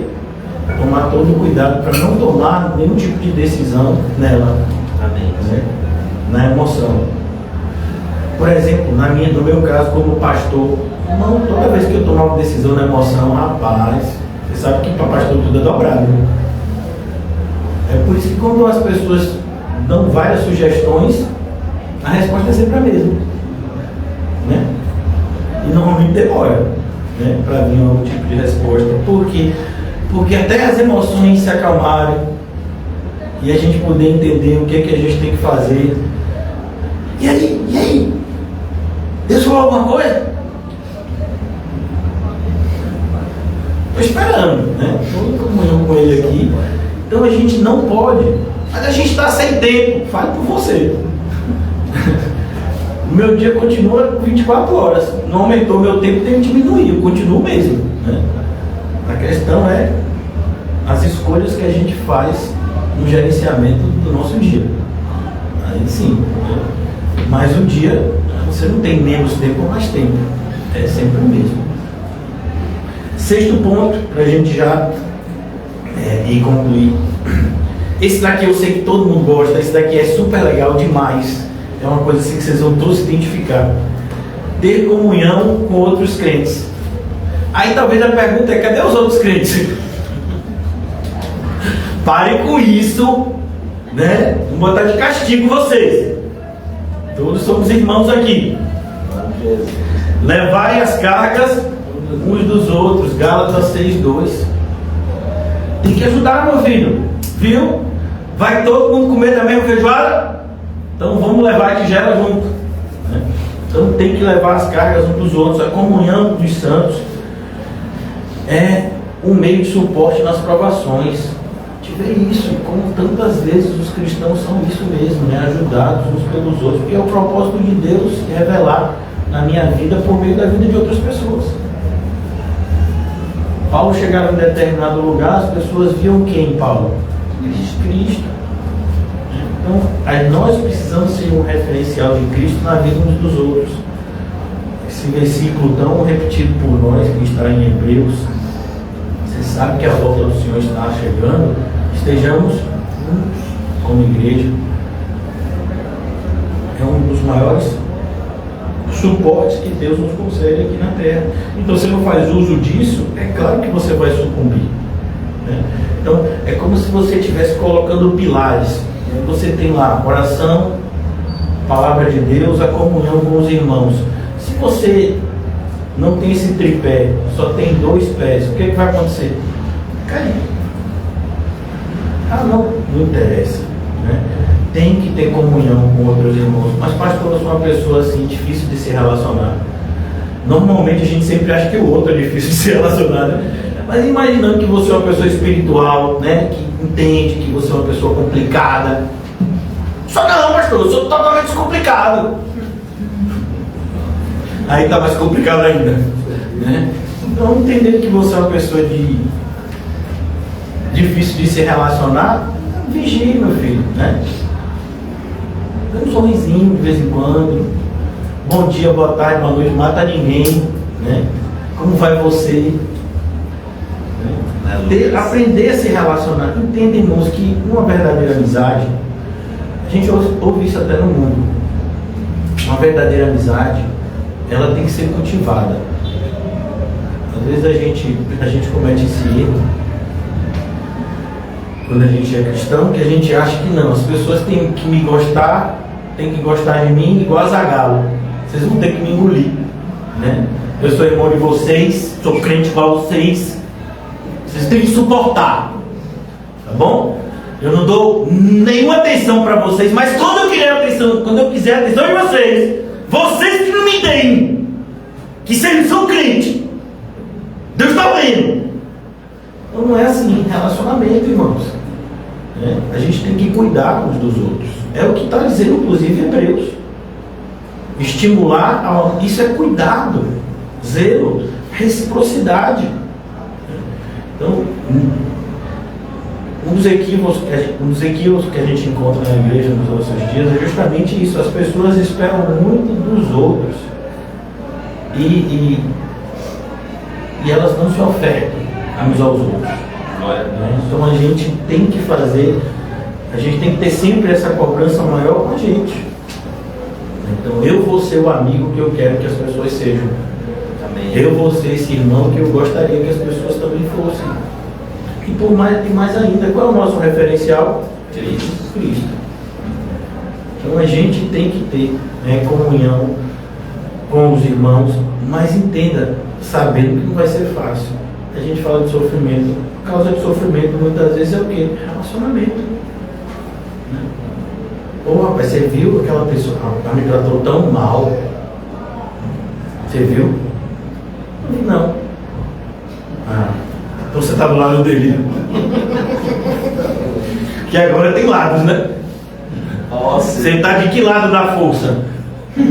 Você é Jedi ou você está do lado de Darth Vader? Né? Não sei, irmão. Não sei se a sua espada é a vermelha ou a verde. Não sei. Não, a gente não pode. A gente está tudo do mesmo lado, irmão. A gente sendo crente, como diria, né? Nosso irmão sábio, sermos todo mundo, sermos, né? Porque temos que ser. Então, tem que ter comunhão. E sabendo que vai ser difícil, tem que ter. Por quê? Porque sem comunhão é muito pior. Sem comunhão é muito pior. A Bíblia vai falar da matemática de Deus na união. Um pelejará contra 1000 e 2 contra 10.000. Olha como é quando um irmão se une com o outro. A força que opera. Em relação à disciplina na igreja, mas esse princípio também ele pode ser visto aí quando 2 ou mais se reúnem em meu nome. Amém. Olha o poder que é, por exemplo, para julgar as coisas na igreja, porque é isso que esse versículo está falando, né? Então, 2 ou mais se reúnem em meu nome, eu estou no meio de vocês. Então é preciso que a gente valorize a comunhão, valorize as oportunidades que a gente tem de estar juntos, as oportunidades que a gente tem de conversar, né? Converse com o seu irmão. Você tem tantos meios para isso. Tem o Zap. Você não quer ver a cara dele? Manda mensagem. Manda mensagem, vai conversando. Mensagem de áudio. Ô, irmão, mas menos de 10 minutos, por favor. Porque tem uns áudios que as pessoas mandam, que para começar a falar o que quer falar é no 5º minuto. Então, cuidado, mas tenha proximidade com os seus irmãos. É difícil, irmão. A gente está aprendendo a se relacionar com pessoas que muitas vezes a gente não conviveu antes, a gente está convivendo tem pouco tempo, mas é necessário, porque é aqui que a gente vai encontrar pessoas iguais a nós. Isso é a essência da palavra irmão, no contexto cristão, né? Aquele que é igual a mim. Por isso que a gente não prega a palavra a todo irmão, né? A gente vai pregar o irmão também, mas a gente é ordenado a pregar a toda a criatura, porque nem todos que são criaturas são filhos de Deus, né? Filhos de Deus são aqueles que creram em Cristo e justamente nessa fé foram agora refeitos como filhos de Deus. O último ponto, irmãos, onde a gente conclui, já agora se prepara para ser como conclusão: esperar com paciência na glória futura. Eu sei que para vocês isso daqui é super fácil, tá? Paciência é o sobrenome de vocês. Aleluia, né? Estamos no meio de pessoas extremamente virtuosas no sentido da paciência. Romanos 8,18. Porque para mim tenho por certo que as aflições do tempo presente não são para comparar com a glória por vir. Então tenha paciência, né? Seja apressado. Não, né? A gente às vezes mal entrou no sofrimento já está querendo sair. Nem está querendo sentir ele direito, né? Parece o pessoal que vai tomar banho no frio. Você já viu como é? Molha o dedinho e sai. Ah, que gelo! Os crentes serão perfeitos em santidade, admitidos na glória no dia da ressurreição. Achei interessante, uma vez eu vi um pastor que dizia isso. O que mais fazia com que ele desejasse o céu, ele queria muito, né? Tudo que a Bíblia promete do céu, mas ele dizia que uma das coisas que mais ele esperava era o dia em que ele não iria ter a inclinação para o pecado. Um dia em que a gente não vai ter mais que lutar contra o pecado, que é uma luta, irmão. Se você quer viver uma vida correta, é uma dificuldade muito grande, porque a nossa inclinação natural não é uma vida correta. Nos mínimos detalhes, nossos pensamentos, na sua grande maioria, estão desalinhados ao propósito de Deus. Mesmo que pareçam pensamentos moralmente corretos, socialmente aceitos, mas a gente, quando se relaciona com Deus da forma correta, pela sua palavra, entende que os nossos melhores pensamentos, à luz de Deus, muitas vezes são reprovados, porque são pensamentos somente para essa geração, somente para esse tempo presente, desconsiderando o principal, que é a eternidade. Então, a eternidade é o horizonte que dá perspectiva ao sofrimento presente. Então, como é que você entende que o que a gente está passando é passageiro? Que a gente olha para a eternidade.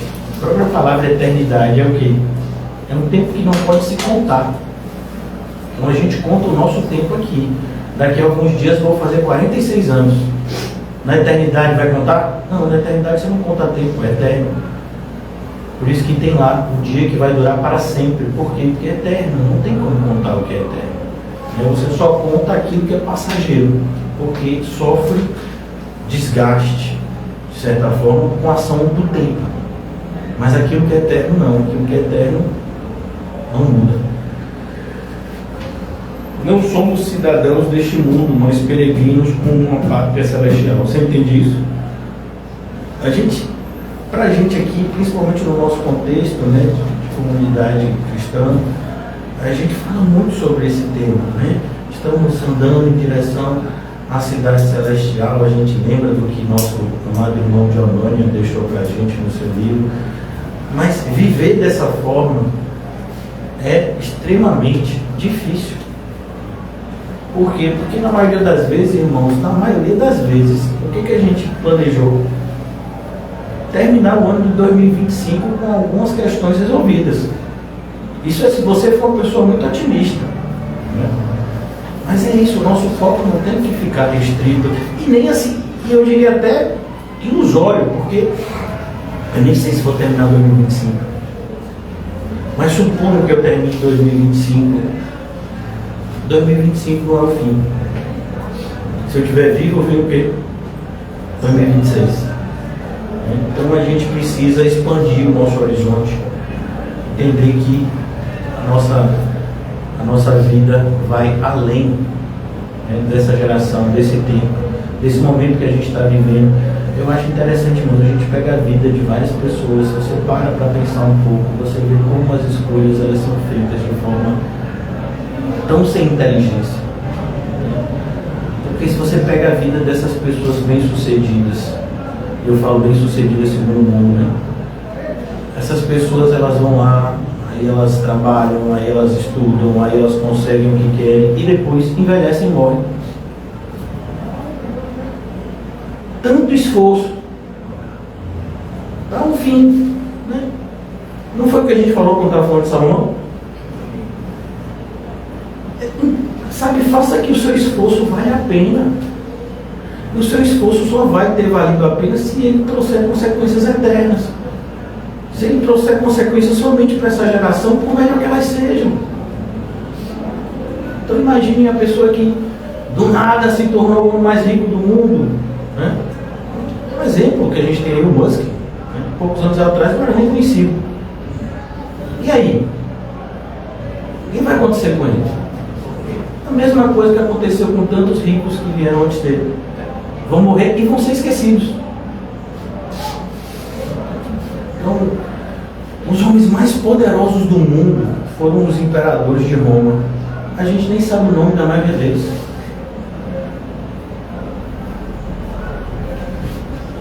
Então, viva de tal forma que a sua vida seja lembrada na eternidade. Então, seja uma pessoa que está com foco no lugar certo, que é a eternidade.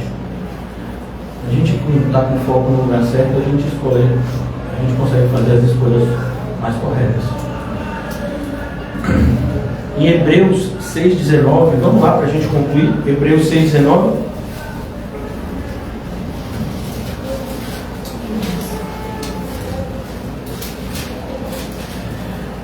Hebreus 6,19, a qual temos por âncora da alma, segura e firme, e que penetra além do véu, onde Jesus, como precursor, entrou por nós, tendo se tornado um sacerdote para sempre, segundo a ordem de Melquisedeque. A esperança futura dá sentido e perseverança no sofrimento presente. Então, por isso, meu filho, nunca pense no seu sofrimento, né, como algo que tem um fim em si mesmo. Mas ele dá o sentido para ele é encontrado justamente na esperança futura. A gente já falou de tantos versículos, né? Charles Spurgeon, nosso irmão, a gente sempre lembra, ele tem essa frase: os céus serão para aqueles que foram refinados na fornalha das aflições na terra. É isso. Um outro irmão nosso puritano disse: olha, antes do Senhor levar a gente para o céu, Ele leva o nosso coração. E como é que Ele leva o nosso coração? Quando a gente entende, né, que os acontecimentos daqui da terra não são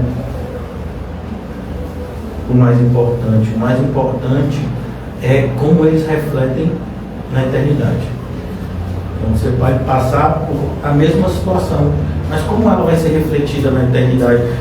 E isso é interessante, porque você, uma pessoa do seu lado, vocês podem ter a mesma ação, a mesma reação, e para Deus ser algo totalmente diferente. Então, imagine o seguinte: você e a pessoa do seu lado, vocês foram, né, de alguma forma agredidos por um terceiro. Você e a pessoa do seu lado decidem perdoar, né? Deixar para lá o que essa pessoa fez de ruim para você. Essa pessoa fez essa escolha por quê? Porque ela acredita que para ele, né, perdoar é mais importante, porque vai precisar se relacionar com essa pessoa, e do ponto de vista emocional isso para ele é melhor. O psicólogo direcionou assim. E o outro é cristão, decidiu perdoar por quê? Porque Cristo perdoou. Porque perdoar é a atitude correta do ponto de vista cristão a se fazer. Porque entende que tão ruim quanto esse que fez o mal a ele, é ele mesmo. E se Cristo nos perdoa, quem sou eu para não perdoar aquele que me ofende? Do ponto de vista externo, você vê, a reação é a mesma. Olha, esses dois aqui aparentemente perdoaram. Um perdoou. E o outro? O outro não. O outro apenas fez uma escolha para viver melhor aqui na terra. Para viver uma vida mais tranquila aqui na terra. Externamente parece ser a mesma atitude, mas do ponto de vista espiritual é completamente diferente. Por isso que a gente precisa viver nessa atmosfera, nessa dimensão. Porque que a grande questão para Deus, irmãos, tão mais importante, eu diria, do que a gente faz, é o que nos motiva a fazer o que fazemos. E podemos fazer coisas que aparentemente são corretas, são as mesmas coisas que pessoas corretas estão fazendo do ponto de vista de Deus, mas se a minha motivação não é a correta aos olhos do Senhor, Ele sabe.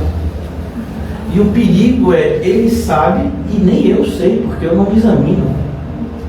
E aí a gente pode chegar naquele dia onde muitos dirão: Senhor, Senhor, e Ele vai dizer: mas como assim? Você nunca parou para pensar que as escolhas que você estava fazendo era só para que você vivesse de forma mais, né, tranquila, mais respeitável, né, de uma forma mais assim, valorizada pelos homens? Você nunca fez as suas escolhas baseadas em o seu Salvador. Então é por isso que a gente tem que tomar cuidado. É no sofrimento que isso fica ainda mais claro. Porque, como a gente já repetiu aqui inúmeras vezes, né? Sofrimento até o ímpio passa. Você vai hoje no hospital e aí você vê lá determinadas áreas onde pessoas estão sofrendo por algum tipo de enfermidade. E aí? Depende de credo. O sofrimento, você vai em determinados lugares onde as pessoas estão sofrendo por falta de saneamento, principalmente quando chove. A gente evangelizava num lugar chamado Paz e Vida, né, alguns anos atrás.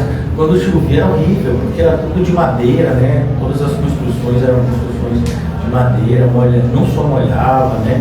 Tinha uma série de coisas que na chuva ficava ainda pior. Então é a realidade de algumas pessoas. E é preciso que a gente entenda, né, que o Senhor está no controle de tudo, que tudo faz parte de um plano e que a gente está inserido nesse plano. Então, a gente precisa encontrar o nosso lugar. Qual é o nosso lugar no exército de Deus? Qual é o nosso lugar na igreja, na edificação do corpo de Cristo? É preciso que a gente encontre o nosso lugar, senão os sofrimentos vão ter sido em vão. Senão você está passando por determinadas situações, mas elas não vão trazer consequências positivas para você. Então, não é o sofrer pelo sofrer, mas o sofrer com um determinado tipo de significado. Sofrer por um propósito que seja o correto, que seja o eterno. Então, eu vou repetir de novo, né, essa frasezinha aqui, já como preparação para a nossa ceia. E quando a gente ceia, a gente é lembrado de quem? De Cristo. E do que Ele fez por nós, principalmente na última noite. Como é que Paulo começa a lembrar para a gente em 1 Coríntios 11? Na noite em que foi traído. Aí a gente fala de sofrimento, falando de sofrimento emocional. Imagina, você foi traído. E eu não estou nem falando da traição de Judas, que com certeza também é algo assim muito doloroso, né? Uma pessoa que andou 3 anos e meio com você. Mas imagine você ser rejeitado pelo seu melhor amigo, que foi o apóstolo Pedro. Se você lê o Novo Testamento, você vai entender que mesmo João sendo ali bem próximo, mas a idade de João era menor, Pedro foi a pessoa que andou mais perto de Jesus e negou ele. Na noite, todos abandonaram ele, mas foi a noite que ele celebrou. Você vai ver lá, ceou, cantou hinos. Então é preciso que a gente entenda isso, né? Viva cada momento, entenda que faz tudo parte de um plano maior. E Deus está moldando em nós o caráter de seus filhos. Eu gosto dessa frase, né, que diz o seguinte: Deus não está comprometido com o nosso conforto, mas com a nossa santidade. É por isso que, como eu disse para vocês, a gente precisa aprender a se sentir confortável no desconforto. É preciso que a gente trabalhe isso em nós, né? Então, quando a gente está ceando aqui, eu queria que você se examinasse. Queria que você buscasse esse lugar em você. Muitas vezes a gente está passando por determinadas situações aonde, se a gente pudesse mudar, a gente já teria mudado. E aí a gente falou aqui de sofrimento voluntário. Por quê? Porque você quer, né, sair de determinadas situações que tem te aproximado do Senhor. Você já imaginou que se determinadas coisas na nossa vida fossem mais fáceis, talvez a gente não tivesse nem essa vida de oração meia boca que a gente tem? Até essa a gente perderia. Porque, sem sombra de dúvida, não deveria ser assim, irmãos. A gente tem que aprender a se relacionar mais com Deus, como gratidão, como resposta de amor. Mas em virtude da nossa fraqueza, uma das coisas que mais nos aproxima de Deus são as nossas dores. Porque Ele é o nosso único consolador. Onde é que a gente vai encontrar socorro como cristão? Só nele, né? Então os nossos sofrimentos, por maior que sejam, né, independente de ser um daqueles 10 tipos, eles trazem esse tipo de benefício, que é o quê? Fazer com que a gente, como cristão, tenha um relacionamento mais próximo com o nosso Salvador. Porque é no sofrimento que a gente percebe toda a nossa fraqueza, todo o nosso despreparo para lidar com situações do nosso cotidiano. A gente sofre por quê? Porque na maioria das vezes a gente está despreparado para poder enfrentar as coisas que a gente já deveria saber. A Bíblia vai dizer, por exemplo, a maldade vai se multiplicar. Você não sabia disso? Aí todo dia que você assiste Se Liga Bocão, nem sei se existe esse programa ainda. Existe? Toda vez que você assiste esse tipo de programa que você vê a maldade, né, o que os traficantes estão fazendo um com o outro, você fala: rapaz, nossa, está dando ruim, viu? Mas a Bíblia diz que vai se multiplicar a maldade. e o amor de quase todos se esfriará. Então, a gente precisa, né, se apegar.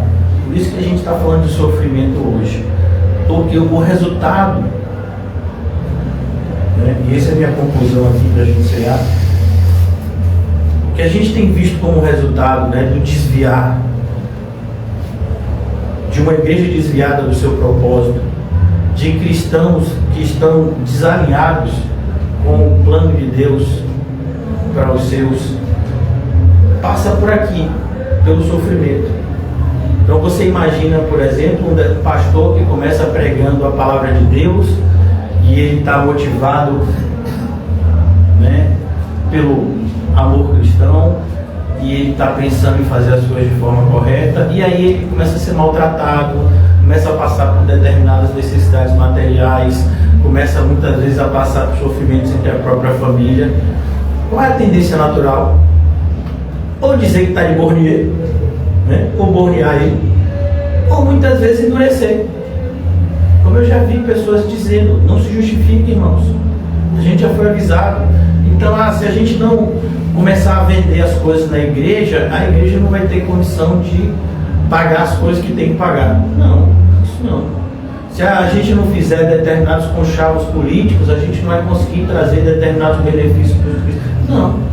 Né? Então, quando a gente vê esse desalinhamento entre a vontade de Deus para a sua igreja e o que a igreja tem se tornado, passa pelo sofrimento e a maneira errada como os cristãos estão lidando com isso. Então, quando você olha, por exemplo, de uma igreja que tem se tornado cada vez mais politizada, por quê? Porque em determinados momentos os evangélicos foram, entre aspas, perseguidos, né, politicamente, por pessoas que estavam no poder, que fizeram leis que, né, de alguma forma não ajudavam os evangélicos. Então a gente precisa se unir. Veja que tudo isso passa pelo quê? Por isso, pessoas que não conseguem se relacionar da forma correta com as adversidades, com os sofrimentos inerentes à vida do crente, que fazem parte e que deveriam nos fazer melhores crentes e não piores. Mas é isso, a grande questão, o sofrimento como uma fornalha, ele revela quem somos. Então há uma grande diferença entre Michelin e ouro. Se você botar Michelin, meu filho, no fogo, você não vai achar Michelin no fogo, né? Mas se você botar o ouro no fogo, ele vai ficar o quê? Mais ouro. Então, o que a gente tem percebido, por isso a gente fala do sofrimento, né? Parece que a gente está fazendo mal ao ouro. Mas tem tanta coisa boa para falar de sofrimento, Deus me livre. Isso é falta de quê na sua vida? Falta de amor? Eu vou orar por você. Ore, viu? Muito bom, muito bem-vindo essa oração. Mas o fato da gente não se relacionar com algo tão do nosso cotidiano, que é o sofrimento, faz com que a gente acabe se desviando do propósito de Deus. Porque o sofrimento faz parte da vida. Se a gente não se relacionar da forma correta, a gente vai se afastar do Senhor por meio dele, por meio do sofrimento que deveria nos aproximar. Então, quando a gente fala hoje, né, do sofrimento, de como o cristão se relaciona, é com esse propósito. Você vive num mundo hostil. Você vai passar, você vai ter que enfrentar hostilidade, não só no mundo, mas dentro de você. A gente falou dos sofrimentos internos, né, angústia, sofrimento existencial. A gente vai passar por esse tipo de conflito. E se a gente não tomar cuidado, esses conflitos vão nos afastar do Senhor. Vão nos fazer, né, justamente o contrário do que deveria. Então, no capítulo 16 do Evangelho de João, eu quero concluir aqui, por isso que quem for do CEA já está convidado a participar da mesa do Senhor com a gente. O Senhor Jesus, ele avisa de forma muito clara: no mundo tereis aflições, mas tende bom ânimo. É isso que a gente está fazendo aqui na ceia. A ceia é esse renovo que a gente recebe do Senhor, aonde a gente entende que a nossa vida não terminou, aonde a gente entende mais do que isso, que a nossa vida não terminará aqui. Pelo contrário, a gente está ceando aqui porque um dia a gente vai estar diante do Senhor. A gente vai estar lá, e como a gente sabe, no céu vai ter comida também. Se a comida aqui já é boa, imagina a do céu, e a do céu não engorda, né? No céu o negócio é bom, bate certo lá, e ninguém ganha peso. Então no mundo tereis aflições, mas tenham bom ânimo. Tenham bom ânimo. Não deixe que os sofrimentos te endureçam, não deixe que as decepções façam de você uma pessoa sem amor.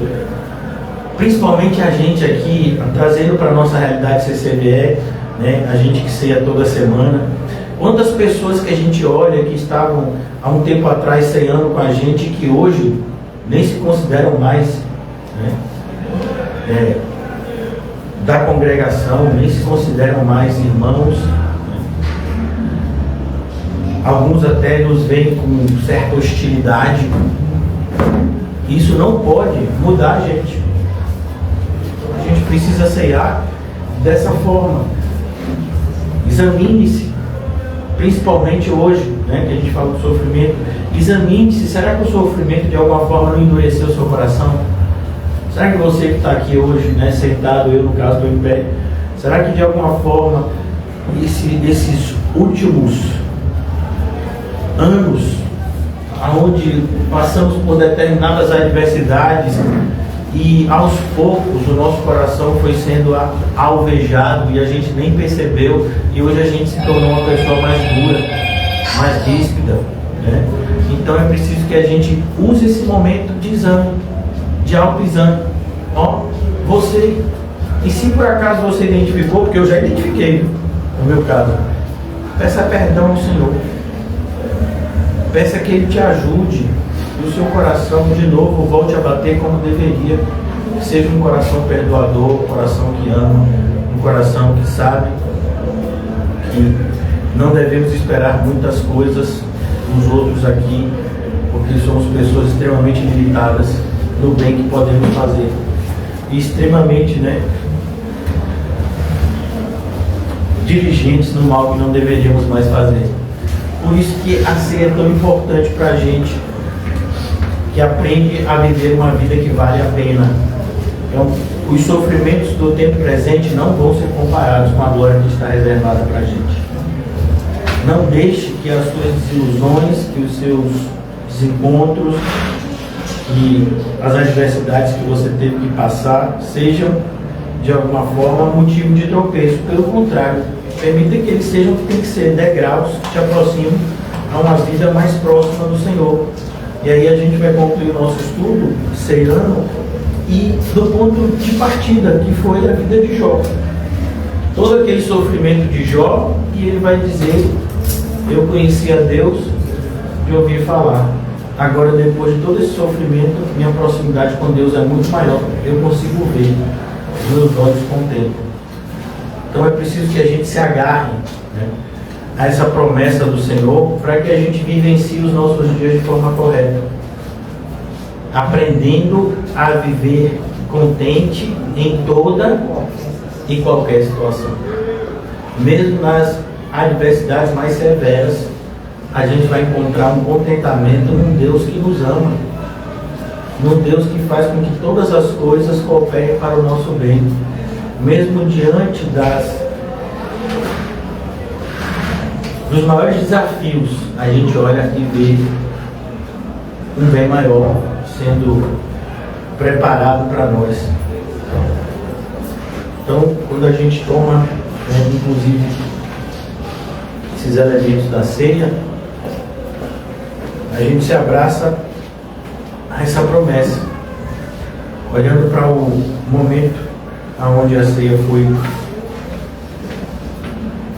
dada à igreja, para que os nossos olhares estivessem todos eles voltados para a eternidade, entendendo o que Jesus fez por nós, o que Ele continua fazendo em nós, e onde isso de fato se revelará plenamente, que é na eternidade.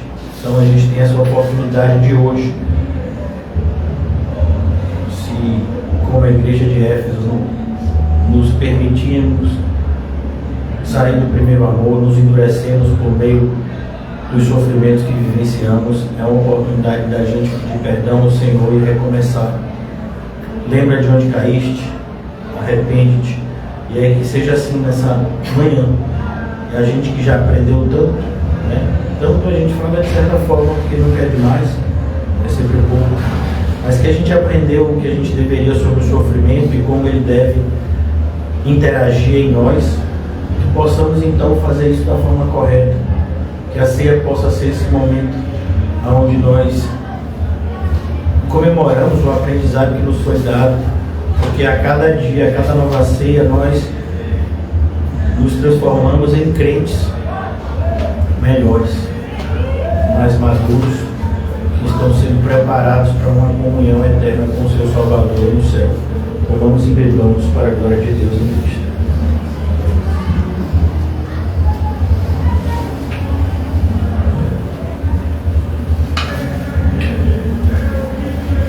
Amado Deus e eterno Pai, nos colocamos diante de Ti nessa manhã envergonhados. Fala por mim. Muitas vezes da forma infantil com que lidamos com o sofrimento. E rogamos que o Senhor nos fortaleça. A Tua promessa nos diz que o Senhor nos fará forte, aonde somos fracos. E seja assim, Senhor. Eu oro em favor também de cada irmão e irmã, para que as adversidades do tempo presente não nos afastem de Ti, que pelo contrário, Senhor, entendendo a realidade delas, entendendo o motivo com que elas são enviadas, possamos ser beneficiados pela interação com o sofrimento, com a adversidade, e nos tornemos cristãos melhores, mais parecidos com o nosso Salvador. Ajuda-nos, Senhor. Eu oro por cada irmão e irmã aqui. Apresento a vida de cada um. Apresento, Senhor, o evangelismo, tanto de segunda quanto de quarta, e que nós possamos demonstrar nesse evangelismo todo o amor que o Senhor tem colocado nos nossos corações, que a gente não venha demonstrar nenhum tipo de incredulidade, falta de esperança. Pelo contrário, Senhor, que sejamos renovados no Senhor, na força do Seu poder, para que alegremente possamos propagar as Tuas boas novas, demonstrando em nós todo o Teu poder de salvar e transformar a vida de pecadores. Mais uma vez te agradecemos, Senhor, por tudo, inclusive pelos próprios sofrimentos que tem nos amoldado a imagem do nosso Salvador e Senhor. Espere-nos em paz, Senhor, que esse primeiro dia da semana seja vivido de tal forma que nos motive a viver os demais dias dessa semana de forma espiritual, como cristãos maduros, que não são levados de um lado para o outro, mas que pelo contrário permanecem firmes, inabaláveis diante de tudo e todos. Em nome de Jesus, amém e graças a Deus. Que o amor de Deus, o Pai, e as doces consolações do Espírito Santo, que a graça maravilhosa do nosso Senhor e Salvador Jesus Cristo esteja para sempre conosco. Nós dizemos amém.